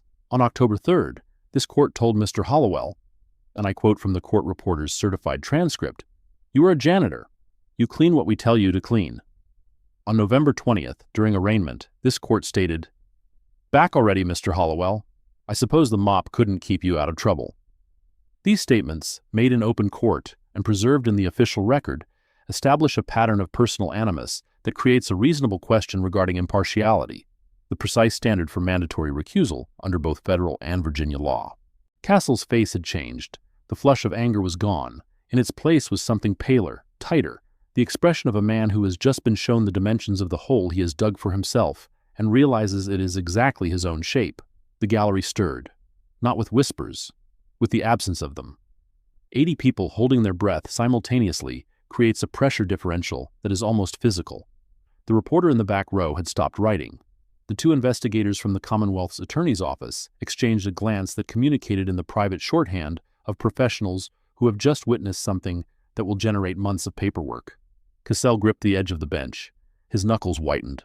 22 years of judicial authority, the accumulated weight of sentences imposed, bail set, lives redirected by the tap of a gavel, compressed into this single moment where all of that authority revealed itself as borrowed. Leased, paid for quarterly by the man standing at the defense table in a gray suit and replaced glasses. Your Honor, given these circumstances, the defense respectfully requests immediate recusal and reassignment to a judge without conflicts of interest, personal knowledge of the disputed facts, or documented bias against the defendant. Nadine let the word bias land like a stone on glass. It cracked something in the room. The pretense that what had happened to Cedric was routine, that it was procedure, that it was anything other than what it was, targeted, personal, and utterly indefensible, now that the target had revealed himself to be the man who signed the checks. The city attorney, a woman named Paulette Greer, who had managed municipal litigation for 18 years and had seen most things that courthouses produce, rose slowly. She did not argue against the recusal. She did not defend Cassell's statements. She said 4 words. The city does not object. That was the moment Vernon Cassell understood. Not the legal implications. Those his mind had already processed. He understood the math. He understood the appellate risk. He understood that fighting the recusal would add a judicial conduct complaint to the civil rights lawsuit that was surely coming. What he understood in that moment was something smaller and more devastating. He had mocked a man for mopping his own floor. He had set bail at $15,000 for a man whose quarterly lease payment was $1,050,000. He had looked at Cedric Hollowell, a man who had built more wealth through discipline and patience than Castle's salary would generate in 3 lifetimes, and seen nothing, less than nothing, a uniform, a mop, a target. The reading glasses trembled slightly in his right hand. The motion for recusal is... He stopped, swallowed, started again. The motion is granted. This case will be reassigned to a visiting judge. For the record, this court acted within its full authority at all times. He stood, gathered the docket folder, walked to the side chamber door with the careful, measured steps of a man who knows the floor is being watched and does not want to stumble. The door closed behind him with a click that sounded, in the courtroom's silence, like a period at the end of a very long sentence. Nadine allowed herself one slow breath. Then she sat down, opened her file, and began preparing for the hearing that would actually matter. If this story is making your blood pump, hit that like button, because the footage you are about to hear described is going to change everything. The case was reassigned within 72 hours to Judge Lorraine Whitaker, visiting from Henrico County General District Court. Whitaker was 61 years old, 23 years on the bench, known for 2 things: procedural rigor and a complete absence of patience for attorneys who wasted her time. She reviewed the file over a weekend, issued 3 pre-trial orders on Monday morning, and scheduled the evidentiary hearing for Thursday. On Thursday at 9 a.m., Courtroom 2 held more people than it had seen since the last high-profile sentencing. The gallery was full: reporters, courthouse employees who had suddenly discovered urgent business on the 2nd floor, 3 members of the Richmond City Council who had received calls from the city attorney's office suggesting their presence might be advisable, and in the back row, Warren Gaines, the facilities manager, sitting very still with his hands folded in his lap. Cedric sat at the defense table.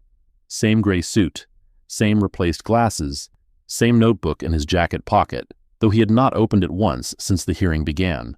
He did not need to. Everything in the notebook was now in Nadine's files, organized, indexed, cross-referenced with badge logs and timestamps and subpoenaed records. The notebook had done its job. The evidence would do the rest. Judge Whitaker called the hearing to order.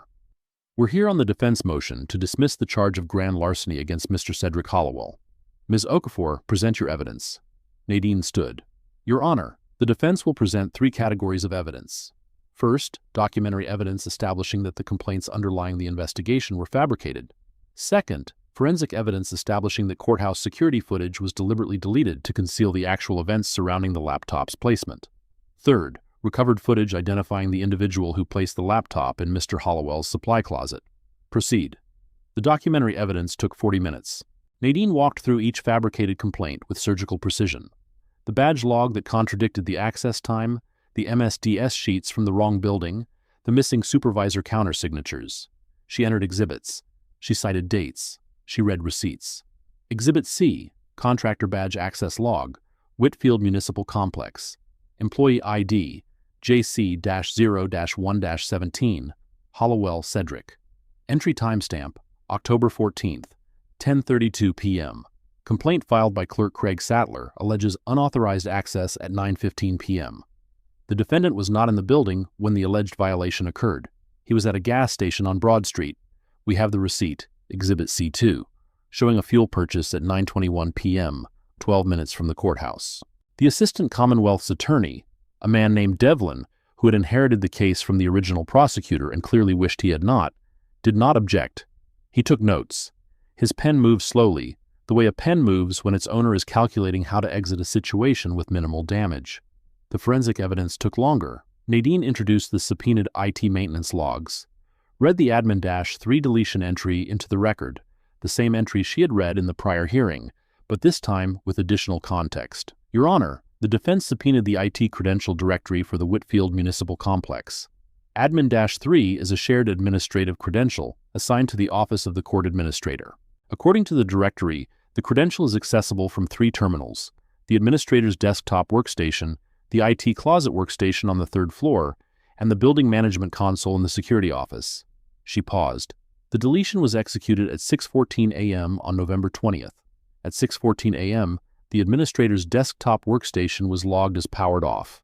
It does not activate until the administrator arrives, typically around 8 a.m. The building management console in the security office was in use by the overnight security officer, Deputy Marcus Webb, who was logged into a different credential at that time, which leaves 1 terminal. The IT closet on the 3rd floor. Correct. The same floor where Clerk Craig Sattler's office is located. The same IT closet that shares a wall with Sattler's office and is accessible via a connecting door that requires a clerk-level keycard. Devlin stood. Objection.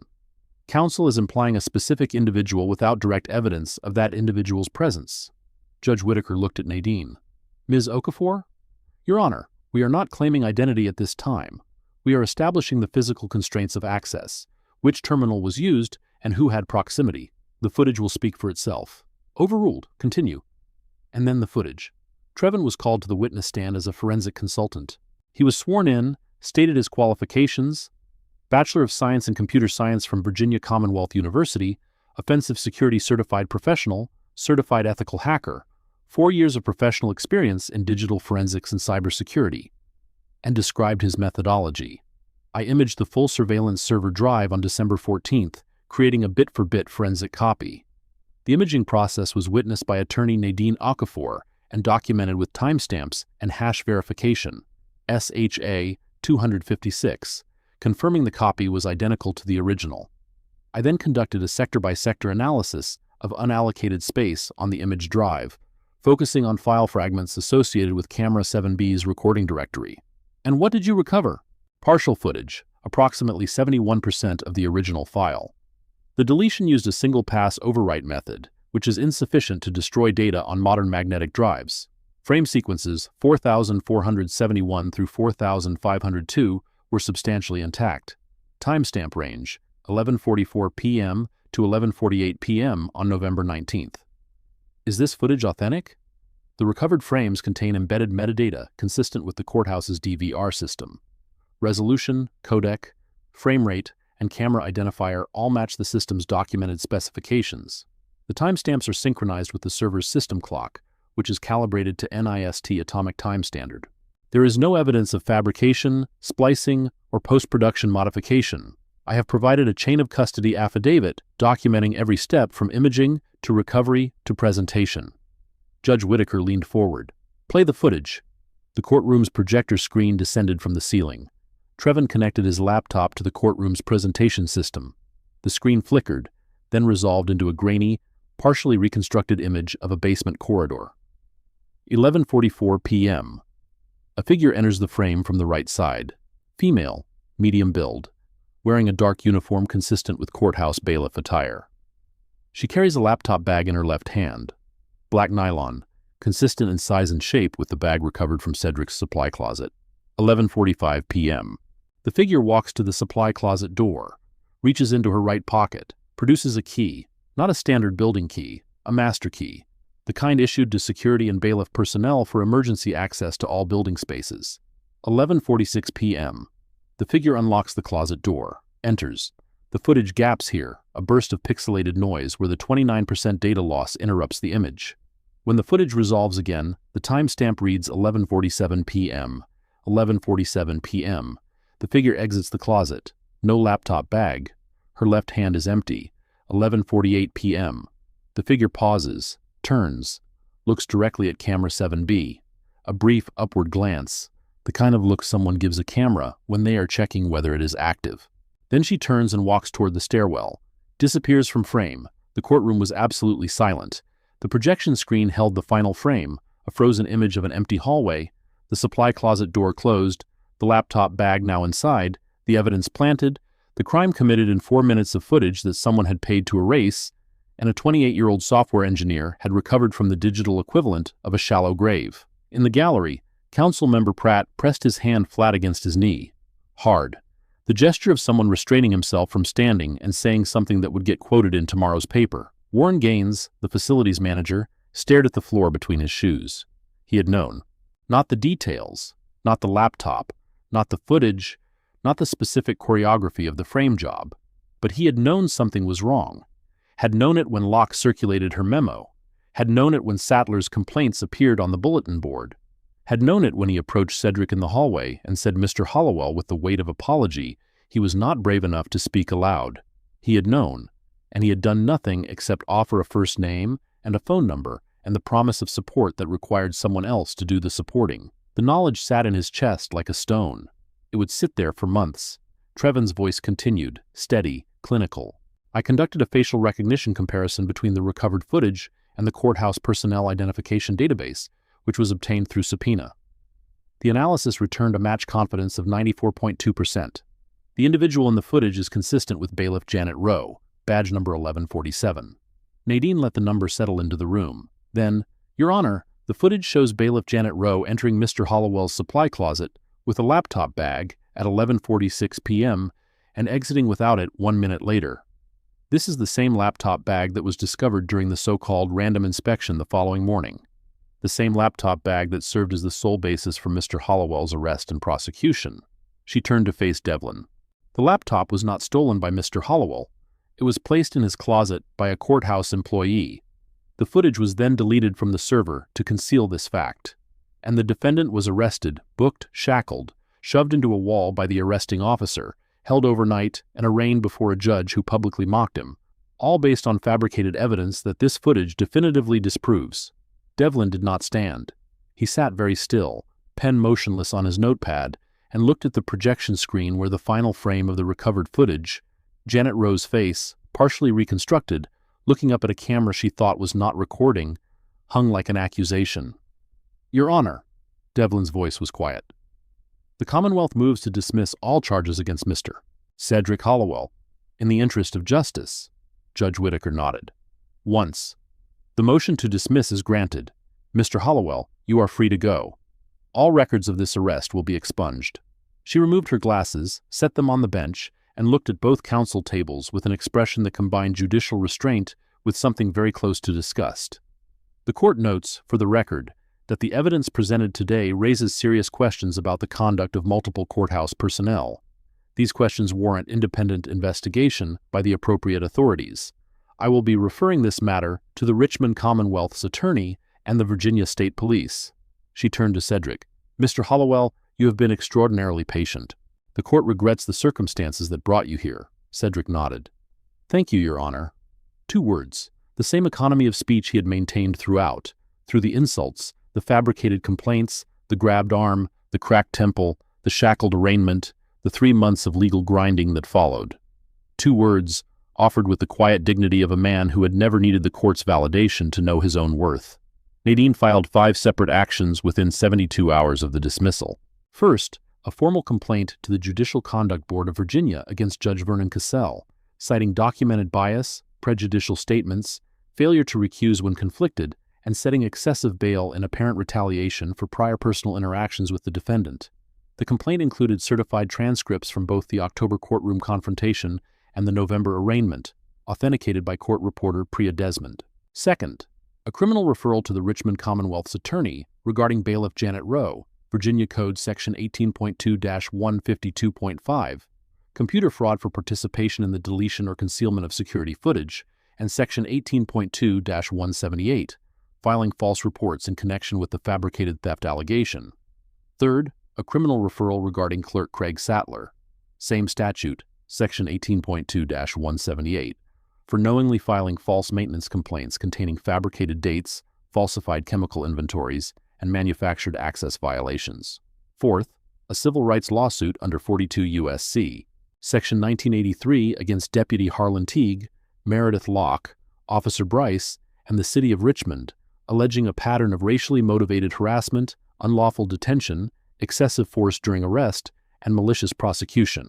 Fifth, a formal demand to the Richmond City Council for an emergency lease renewal session, requesting that the existing lease agreement between Hollowell Capital Holdings, LLC, and the City of Richmond be renegotiated to include an anti-harassment rider for all courthouse personnel interacting with contractors, a mandatory quarterly audit of security camera systems, and a provision requiring independent review of any disciplinary action taken against contracted workers. The demand carried implicit leverage that did not need to be stated. The lease expired in 90 days. If Cedric did not renew, the City of Richmond would need to find a new courthouse. In a city where commercial real estate suitable for judicial operations was scarce and construction timelines measured in years, that was not a theoretical problem. That was a crisis. Subscribe right now and turn on notifications, because the courtroom scene you are about to hear is the moment everyone who humiliated this man learns the price of their arrogance. The emergency city council session convened on a Wednesday evening, 3 weeks after the dismissal. Council chambers occupied the second floor of City Hall, a different building, a different jurisdiction, but connected to the Whitfield complex by the invisible threads of municipal budgeting and institutional self-interest. The room was designed for 50, but held 83 people that evening. Folding chairs had been added along the walls. A fire marshal would have had concerns. 7 council members sat at the raised dais. Mayor Diane Colburn, 56, 3 terms, the kind of politician who survived by reading rooms and avoiding rooms she could not read, occupied the center chair. City Manager Harold Fry sat at a side table with the City Attorney, Paulette Greer, and a stack of documents that included the lease agreement, Nadine's demand letter, and a financial impact assessment that someone had prepared over the weekend with the desperate energy of a student finishing a term paper at 3 a.m. Cedric sat in the first row of the public gallery. Gray suit, replaced glasses. Notebook in his jacket pocket, though he had not touched it. Beside him, Trevon, laptop bag at his feet, expression neutral, radiating the particular calm of someone who has already won and is watching the other side figure it out. Nadine sat at the petitioner's table. City Manager Fry opened the session with a summary that attempted neutrality and achieved something closer to controlled panic. Council members, we are here to discuss the pending lease renewal for the Whitfield Municipal Complex. The current lease, held by Hollowell Capital Holdings, LLC, expires in approximately 67 days. The annual lease payment is $4.2 million. The building houses the Richmond General District Court, the Circuit Court Clerk's Office, 3 courtrooms, administrative offices, and evidence storage facilities. Relocation, if required, would take an estimated 18 to 24 months and cost between $12 and $15 million in construction or renovation of alternative space. He paused, looked at the financial impact assessment, looked at the council. Additionally, the petitioner has filed a civil rights lawsuit against the city and several courthouse employees. The legal exposure from that lawsuit, based on comparable settlements in similar jurisdictions, ranges from $750,000 to $2.3 million. Councilmember Pratt, a former public defender, the only member of the council with significant courtroom experience, leaned into his microphone. Let me make sure I understand this. Are you telling me we might lose this courthouse, the building where we conduct the city's judicial business, because our own judge couldn't treat the owner with basic human decency? Fry did not answer. Greer did not answer. The silence answered. And we're looking at... Pratt checked his notes. A potential total exposure of $4.2 million in lost lease value plus up to $2.3 million in lawsuit damages. Is that the situation? That is a reasonable assessment of the financial risk, yes. $6.5 million, because a judge called a man a janitor. A murmur rippled through the gallery.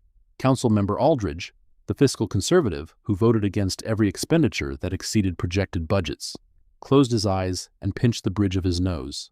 Councilmember Watts, who represented the Churchill district where Cedric lived, leaned forward with an expression that mixed outrage with the grim satisfaction of someone whose warnings about courthouse culture had been ignored for years. Mayor Colburn tapped her gavel once, a gentle tap, the kind used for shaping a room rather than silencing it. She was calculating. 3 terms of law and order rhetoric had built her political brand on the assumption that courthouses ran cleanly and judges behaved professionally. That assumption had just been dismantled in public by a man who cleaned floors for a living. The political math was ugly: defend the courthouse and look complicit, or condemn it and alienate the judicial establishment that had endorsed her last 2 campaigns. She chose the middle ground. the politician's refuge. The petitioner has requested an opportunity to address the council. Ms. Okafor? Nadine stood. Mr. Hollowell would like to speak for himself if the council permits. 7 heads turned toward Cedric. He rose from his seat with the unhurried deliberation that had defined every action he had taken since this ordeal began. He walked to the podium, adjusted the microphone down 2 inches because the previous speaker had been taller. He did not clear his throat, did not shuffle papers, did not perform nervousness or confidence or anything other than presence. The room held its breath for the second time that evening. My name is Cedric Hollowell. I have cleaned this city's courthouse for 11 years. Before that, I owned it for 2. Before that, I spent 20 years saving every dollar I earned to buy it. He spoke without notes, without emotion that could be used against him, without the dramatic cadence that lawyers deploy and judges expect. Just facts, delivered in the steady voice of a man who had been organizing facts in a notebook for months and had finally been given a room in which to read them aloud. In those 11 years, I have mopped every floor, wiped every railing, cleaned every restroom, and emptied every trash can in that building. I have worked nights so that your judges and clerks and bailiffs arrive each morning to a courthouse that looks the way a courthouse should look. I have never filed a complaint. I have never missed a shift. I have never asked for recognition or special treatment or anything other than the basic respect that any worker deserves. What I received instead was harassment, fabricated complaints, restricted access to spaces my contract entitled me to clean, physical intimidation, an arm grabbed hard enough to leave bruises, a head shoved into a wall during an arrest based on evidence that was planted by your own bailiff and concealed by deleting footage from cameras I own. He paused, not for effect, for accuracy, choosing the next words the way a man chooses tools, the right one for the right job, with no waste. I do not need your lease money. My portfolio generates enough revenue that walking away from this lease would be a financial inconvenience, not a crisis. For your city, the math is different, but I'm not here to threaten you with math. I am here because the next person your courthouse humiliates will not own the building. They will be exactly what your judge assumed I was, a janitor, a contractor, someone without resources, without connections, without a nephew who can recover deleted footage. And nobody will care. Nobody will file motions. Nobody will stand in front of a city council and explain what happened. That is the problem. Not what happened to me. What happens to everyone else.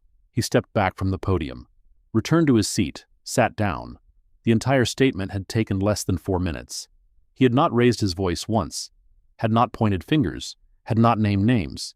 He had simply stood in front of 7 elected officials and said what no policy memo or legal filing could say, that their courthouse treated invisible people as disposable, and that most of those people did not have the means to fight back. The gallery was quiet. Councilmember Pratt stared at the table in front of him with the expression of someone recalculating assumptions held for a long time. Councilmember Watts, who represented Church Hill, wiped her eyes quickly, the kind of gesture that happens when anger and sadness arrive simultaneously.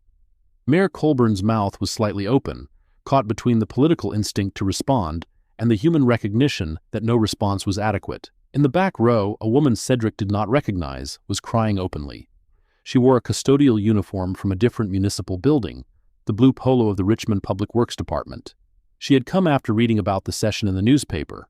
She had never met Cedric, but she knew the folding chair in the basement. She knew the memo restricting access. She knew the badge that was never quite enough to earn entry to the break room. She knew because she lived it every day, and no one had ever stood at a podium and said it out loud. The council voted 6-1 to accept the lease renewal with the requested riders: anti-harassment policy, quarterly camera audits, independent review of contractor discipline. The single dissenting vote came from Councilmember Aldridge, who objected not to the riders, but to the precedent of negotiating under financial duress. No one seconded his concern. Cedric signed the renewal agreement that evening, $4.2 million a year, the same amount as before. He had not asked for a rent increase, had not leveraged the situation for additional profit. The money was not the point. The money had never been the point. The weeks that followed produced the kind of partial, uneven, frustratingly incomplete justice that the American legal system specializes in. Judge Vernon Cassell was placed on unpaid suspension by the Judicial Conduct Board of Virginia, pending a full investigation. The investigation's timeline, 6 to 12 months. Not removed, not disbarred, suspended. His attorney issued a statement through the Richmond Bar Association. Judge Cassell maintains that his conduct was at all times appropriate and within the scope of judicial authority. He looks forward to the opportunity to present his perspective before the board. The statement did not mention the mop, did not mention the words janitor or back already, did not mention the $15,000 bail for a first-time defendant with no criminal history. It mentioned none of these things because mentioning them would require acknowledging them, and acknowledgement was the one thing Vernon Cassell was not yet prepared to offer. Bailiff Janet Rowe was arrested on 2 charges: computer fraud under Virginia Code Section 18.2-152.5 and filing a false report under Section 18.2-178. She was released on $5,000 bond. Trial date, 8 months out. Her attorney, a public defender named Marsh, entered a not guilty plea and filed a motion requesting the identity of the superior Rowe claimed had directed her actions. The arrest itself was efficient and deliberately unglamorous. No patrol cars at dawn, no handcuffs in front of colleagues. Rowe turned herself in at the Richmond Police 2nd Precinct on a Thursday morning, accompanied by her attorney. She was processed in 40 minutes, fingerprinted, photographed. Her badge and courthouse keys surrendered in a manila envelope that the intake officer sealed without comment. Released on bond before lunch. The Richmond Times-Dispatch ran the story the following morning. Courthouse bailiff charged with framing janitor. Deleted footage recovered. The article did not mention that the janitor owned the building. Nadine had kept that detail restricted to sealed exhibits. The story generated 6,000 shares in 48 hours. Comments accumulated. Outrage, sympathy, recognition from strangers who had experienced similar treatment and saw their own stories reflected in Cedric's. The internet's attention was brief and fierce and ultimately beside the point. The legal system did not operate on social media timelines. It operated on docket schedules and continuance motions and the glacial movement of bureaucracies that measured urgency in months rather than minutes. That claim, following instructions from a superior, had appeared in Rowe's statement to the Virginia State Police investigators. She did not name the superior, did not provide details, just the claim, hanging in the air like smoke from a fire whose source remained unidentified. But the claim itself was significant. It suggested hierarchy. It suggested orchestration. It suggested that the frame job was not 5 individuals independently deciding to torment the same janitor, but a coordinated operation with a command structure. Nadine had a theory about the unnamed superior. She shared it only with Cedric and Trevin, in her office, behind a closed door, in a conversation that lasted 8 minutes. If Rowe is telling the truth, if someone directed her, then this is not a conspiracy of equals. It is a hierarchy. Someone at the top planned this. Someone in the middle coordinated the moving parts. And Rowe, Sattler, Teague, they are the bottom. The expendable layer. The ones who get arrested while the architect walks away clean. Cedric had listened, nodded once. The second figure. They sat in the understanding that proving it would require more than an algorithm, would require testimony, would require Rowe to break, would require the kind of pressure that only a criminal trial and the prospect of incarceration could generate. 8 months. Maybe longer. Patience. Again. Always patience. Nadine filed a motion to compel disclosure. Judge Whitaker denied it pending Rowe's criminal trial. The defendant's Fifth Amendment rights preclude compelled disclosure of information that may be self-incriminating or that pertains to ongoing criminal proceedings. The motion may be renewed after the criminal matter is resolved. 8 months. The name would wait 8 months. Or longer, if Rowe's attorney successfully delayed the trial. Or forever, if Rowe accepted a plea deal that did not require naming names. The system protecting its own, moving slowly, revealing nothing it was not forced to reveal. Clerk Craig Sattler was placed on paid administrative leave. Paid because the courthouse employees' union contract required continued compensation until a formal adjudication determined misconduct. The adjudication process was backlogged 14 months. Sattler's fabricated complaints remained in Cedric's personnel file because the HR system required that same adjudication to expunge records, and until it occurred, the complaints existed in a bureaucratic purgatory, officially neither confirmed nor denied, technically still part of Cedric's work history. Nadine filed a separate motion to expunge. It was assigned to an administrative judge. Hearing date, 7 months out. Deputy Harlan Teague was transferred to traffic court detail, a reassignment that his union representative described as lateral movement and that everyone else understood as exile. No disciplinary action, no formal reprimand. The union lawyer argued that Teague's actions, blocking access, searching the supply cart, grabbing Cedric's arm, fell within the scope of reasonable security discretion for after-hours personnel management. The bruises on Cedric's forearm had healed. The documentation of those bruises, photographs, timestamps, notebook entries, had not. Meredith Locke resigned. The resignation letter, addressed to the city manager, was 3 sentences long. I am resigning my position effective immediately. I wish the courthouse well. I have accepted a position with the Chesterfield County Municipal Administration. No acknowledgement of the memo that had banished Cedric to a folding chair in the basement. No acknowledgement of the random inspection that had been anything but. Just 3 sentences and a forwarding address in a different county. Officer Bryce, the arresting officer who had shoved Cedric's face into a concrete wall while the body cam recorded everything, was placed on administrative leave pending an internal affairs review. The review was expected to take 4 to 6 months. His union had already retained outside counsel. The body cam footage from the arrest, including the wall shove, the muttered resisting, and Cedric's complete lack of resistance, had been preserved by Nadine's discovery subpoena before anyone could delete it. It sat in an evidence file alongside the recovered security footage, the fabricated complaints, the badge logs, and the notebook entries. A growing archive of institutional failure, documented with the meticulous precision of a man who understood that justice moves slowly and records are the only currency it accepts. The civil rights lawsuit under 42 U.S.C. Section 1983 proceeded through discovery. The city attorney's office, having learned nothing from the criminal case, fought every document request with the tenacity of an institution that believed delay was indistinguishable from defense. Nadine responded with motions to compel. The motions were granted, the documents arrived, the documents were damning. The cycle repeated. Settlement discussions began in April. The city offered $150,000 and no admission of wrongdoing. Nadine countered with $1.8 million and a public acknowledgement. The city declined. Nadine added Officer Bryce's body cam footage to the discovery record, the footage showing a compliant handcuffed man being shoved face first into a concrete wall while the officer muttered resisting and sent a revised demand. $2.1 million. Public acknowledgement. Mandatory training. The city's second offer arrived 2 weeks later. $400,000. Still no admission. Still no public statement. The negotiation was the legal equivalent of a chess game played at geological speed. Each move separated by days of calculation, each counter separated by institutional meetings and budget reviews, and the slow, grinding process of bureaucrats acknowledging that they were losing. Nadine was patient. She had learned patience from watching clients wait years for outcomes that should have taken months. She had learned it from Cedric, too, though she would not have said so.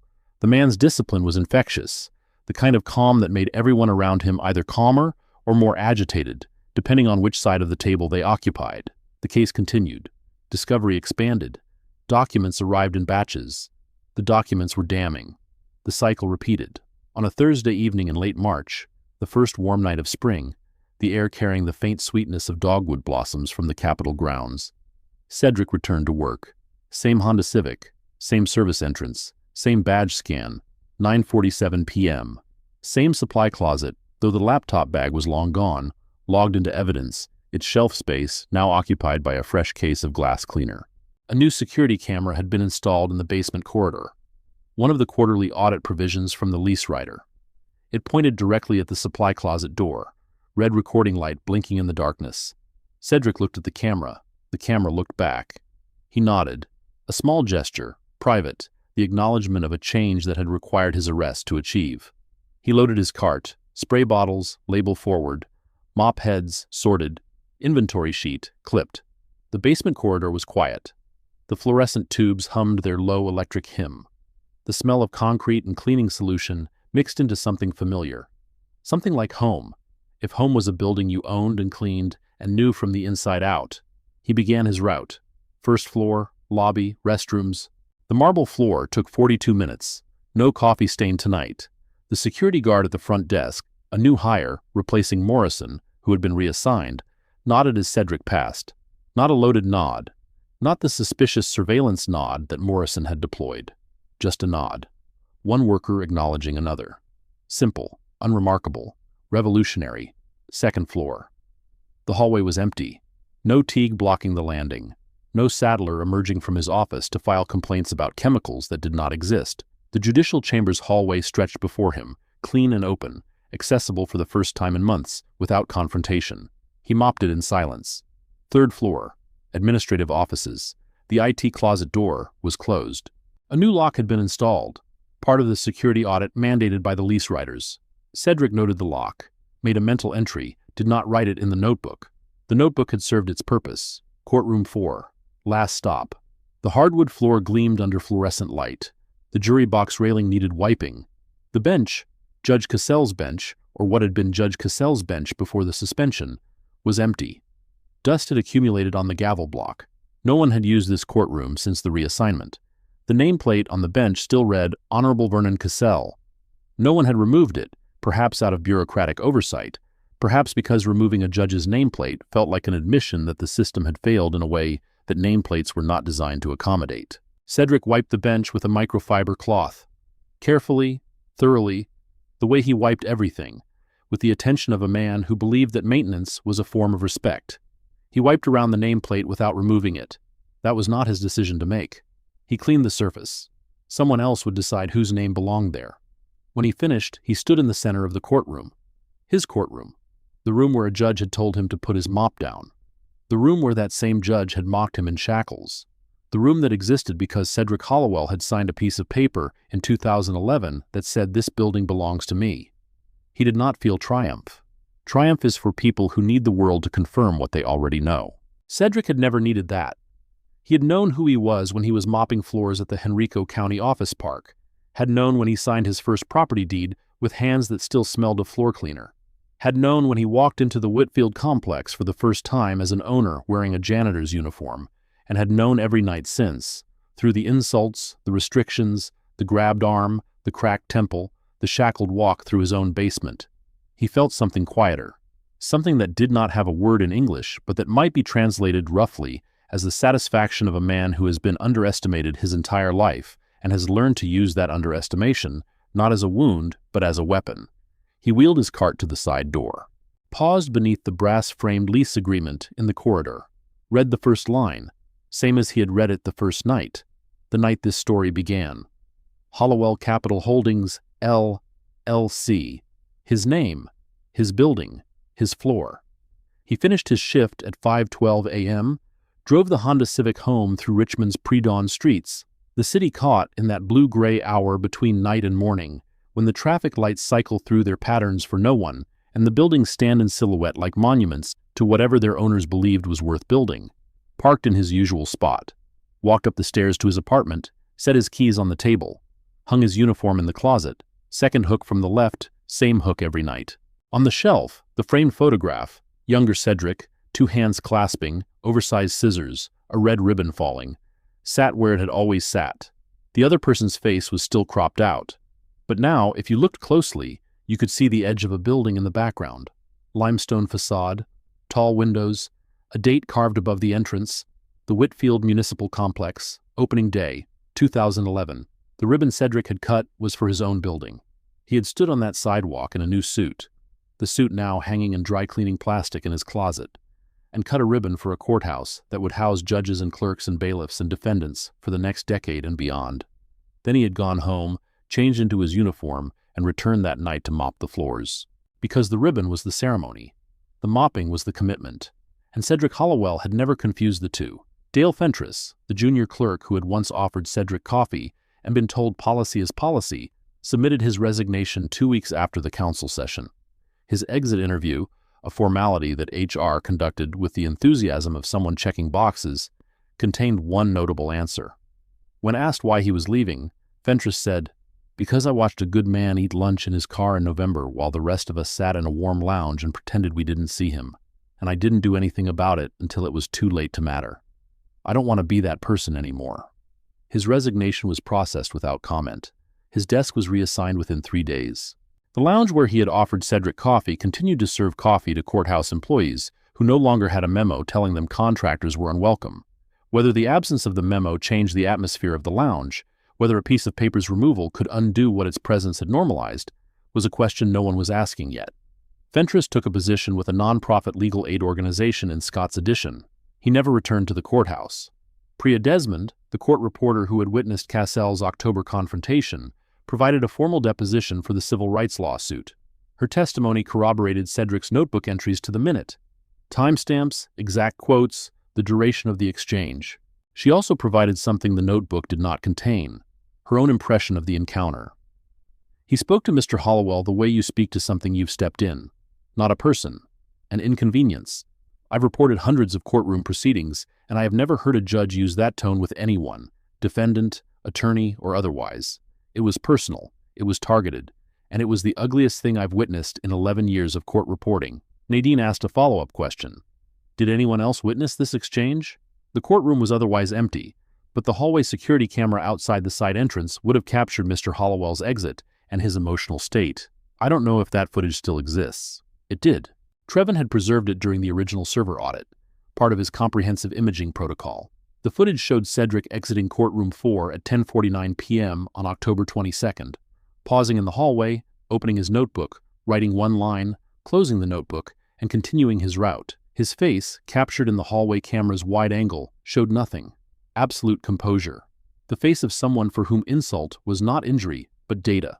Information to be recorded, cataloged, and deployed when the moment required it. Desmond's deposition was entered into the civil case file. It would be read by a jury, eventually, if the case went to trial. Most civil rights cases settle before trial. The city's attorneys knew this, Nadine knew this. The question was not whether but when and at what price. On a Tuesday evening in April, 3 weeks after Cedric's return to the night shift, something happened that no filing captured and no newspaper reported, but that mattered more than most of the events that had made headlines. Cedric was mopping the second-floor hallway, the same hallway Teague had blocked, the same floor Sattler had claimed he accessed at 9:15 p.m., when he was actually at a gas station, when a door opened and a woman in judicial robes stepped into the corridor. Judge Patricia Kwan, newly assigned to courtroom 3, replacing the scheduling gap left by Castle's suspension. 53 years old, 15 years on the bench. She had been briefed on the Hollowell situation. Every judge assigned to the Whitfield complex had been briefed, a fact that Cedric found both gratifying and exhausting. Kwan saw Cedric, saw the mop, saw the cart, and did something that no judge in this building had ever done in the 11 years Cedric had worked there. She stopped walking, made eye contact, and said, "Good evening, Mr. Hollowell. Thank you for keeping the building in such good condition. We appreciate it." Then she continued to the elevator. Her heels clicked down the hallway, a different sound than Meredith Locke's heels, which had always carried the sharp percussion of authority. Kwan's footsteps were measured, purposeful, and completely devoid of the need to remind anyone in earshot that she was important. Cedric stood in the hallway for a moment. The mop dripped quietly onto the tile. He did not write anything in his notebook. He did not need to. Some moments do not require documentation. Some moments are their own record, proof that something has shifted, even if the shift is too small to measure and too fragile to trust. He finished mopping, moved to the third floor.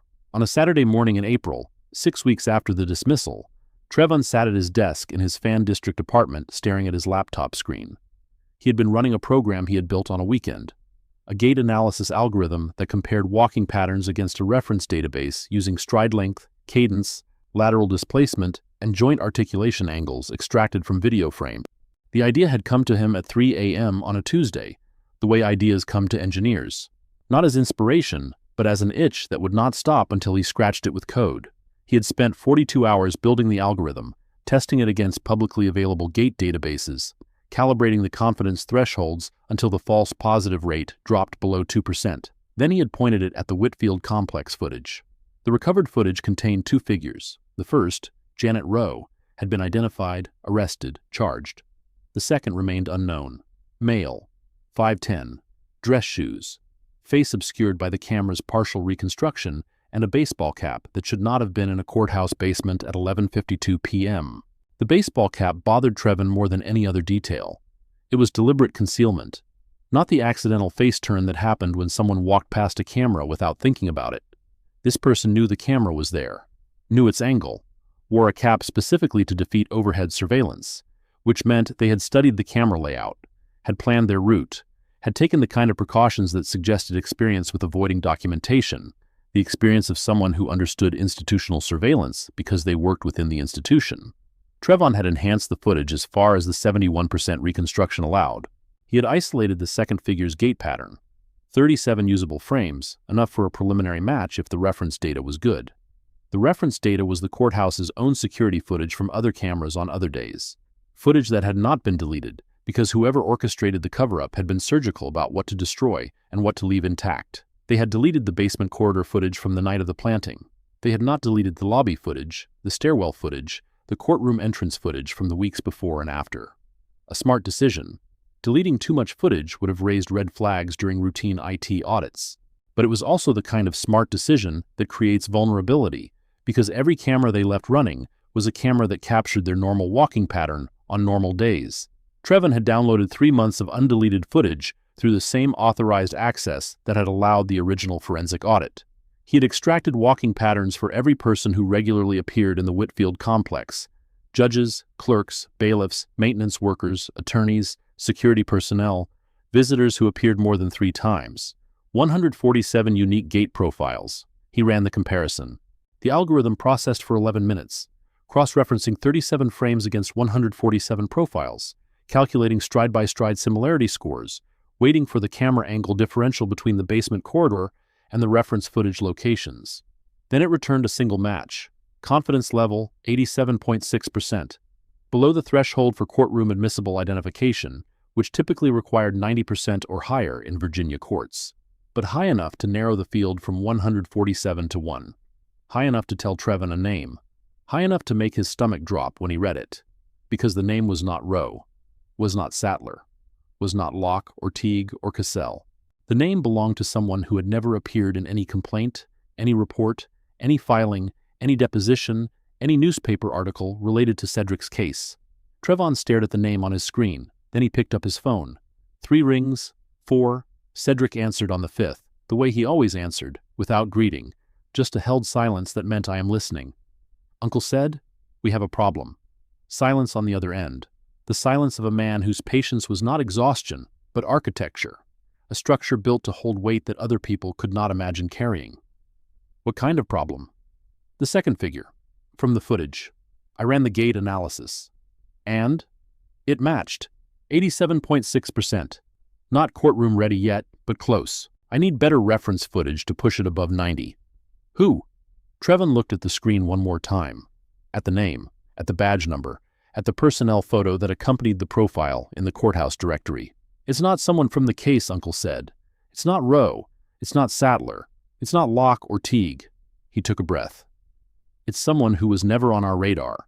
Someone who had access to every floor, every closet, every system in that building. Someone whose name never appeared in your notebook because they never confronted you directly. They never had to. They had other people do it for them. The line was quiet. Richmond hummed outside Trevon's window. Traffic on Broad Street, a dog barking, the distant percussion of a construction crew working weekend overtime. Send me the profile, Cedric said. I'll call Nadine. Uncle said, if this is who I think it is. I know. This goes higher than Cassell, higher than the courthouse. I know. Are you ready for that?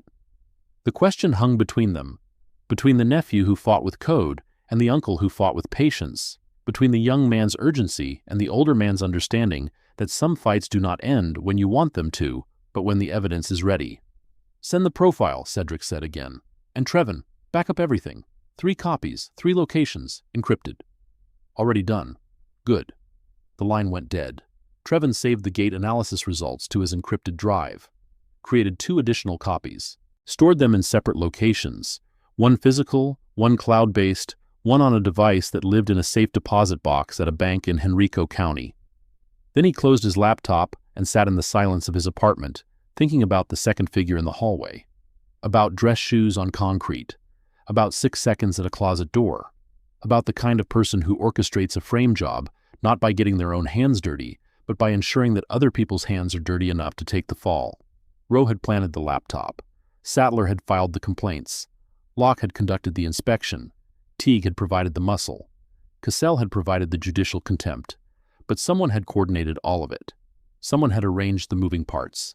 Someone had understood that destroying a janitor required not just individual cruelty, but institutional machinery, a system of interlocking actions, each one deniable on its own, devastating in combination, that someone had walked through the basement hallway at 11:52 p.m. to verify the operation was complete, had checked the closet door, had confirmed the laptop was in place, and had walked away in dress shoes that clicked on concrete, leaving behind nothing but a gate pattern and the assumption that deleted footage would stay deleted.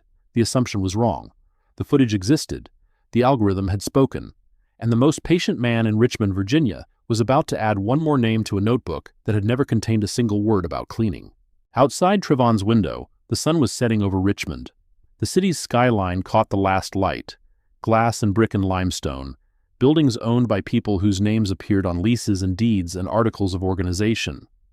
Buildings that stood because someone had saved and invested and built and maintained them, one floor at a time, $1 at a time, one shift at a time.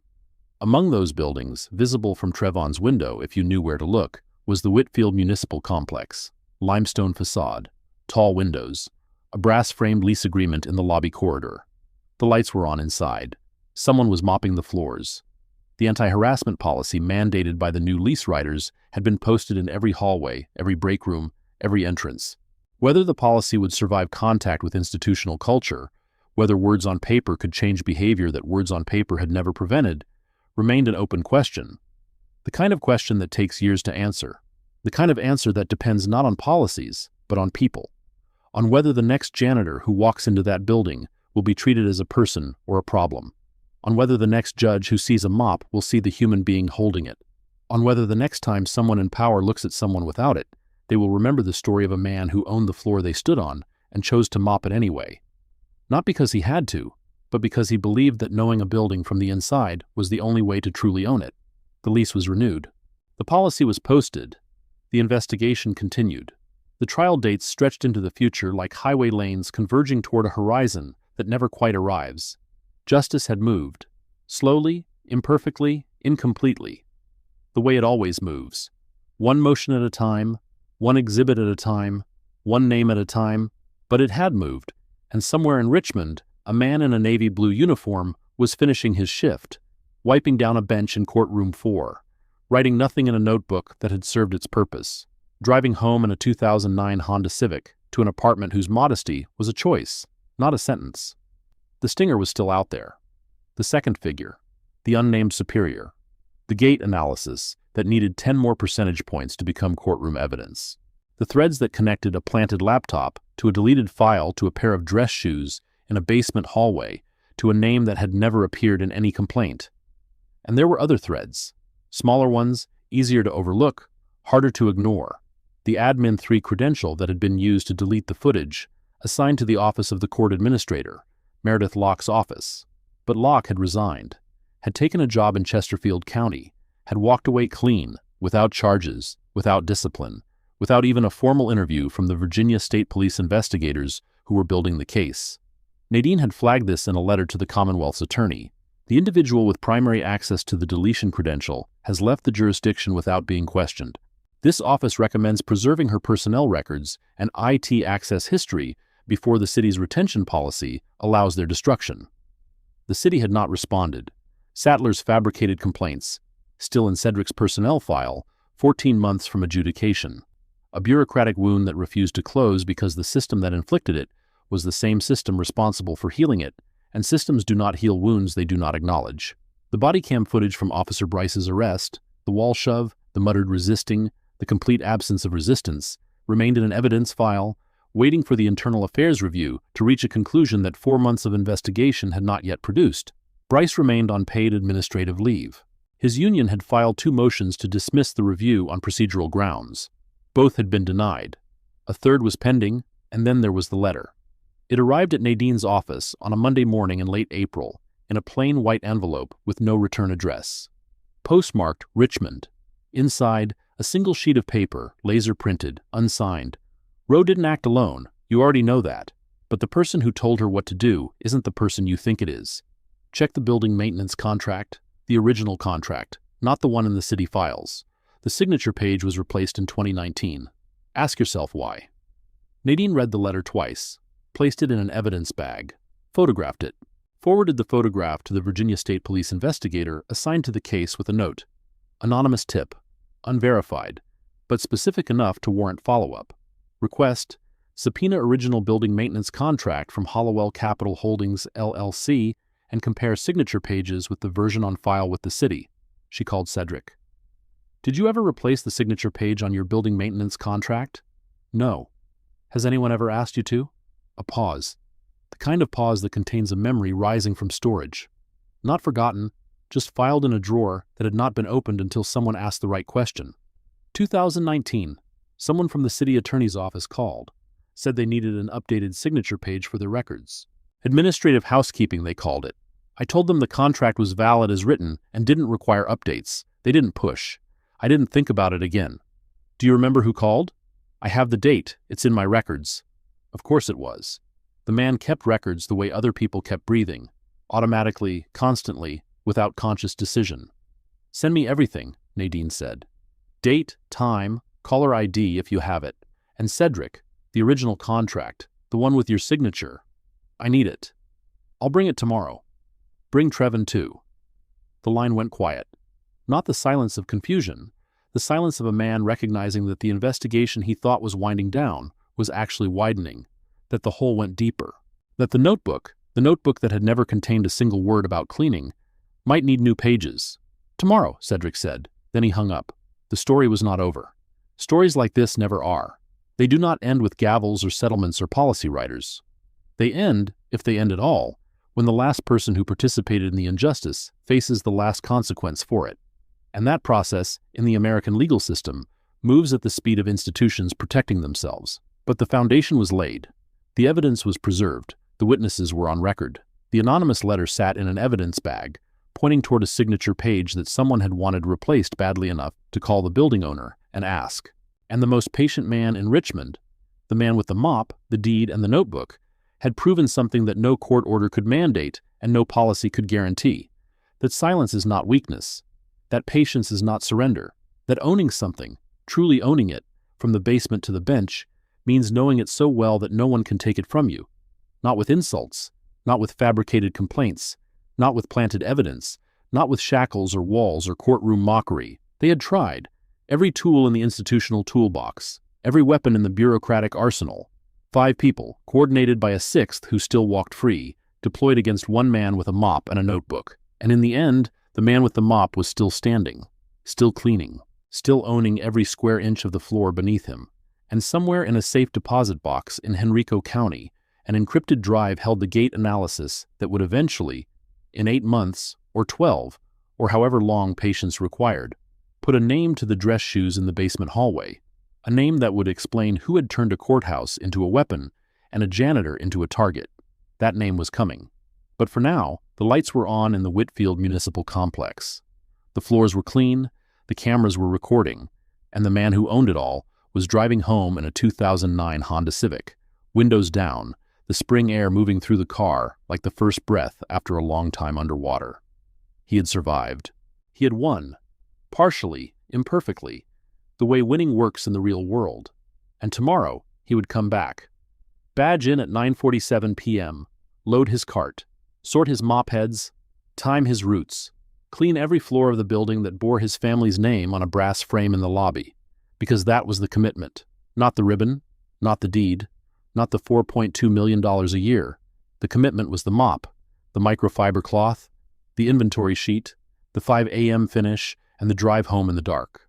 The commitment was knowing every inch, and never letting anyone forget that knowing is owning, and owning is forever. Thank you for taking the time to watch this video today. If you found the content helpful, please remember to like and subscribe so you won't miss our upcoming episodes. If you have any questions or suggestions, feel free to leave a comment below. We are always here to listen.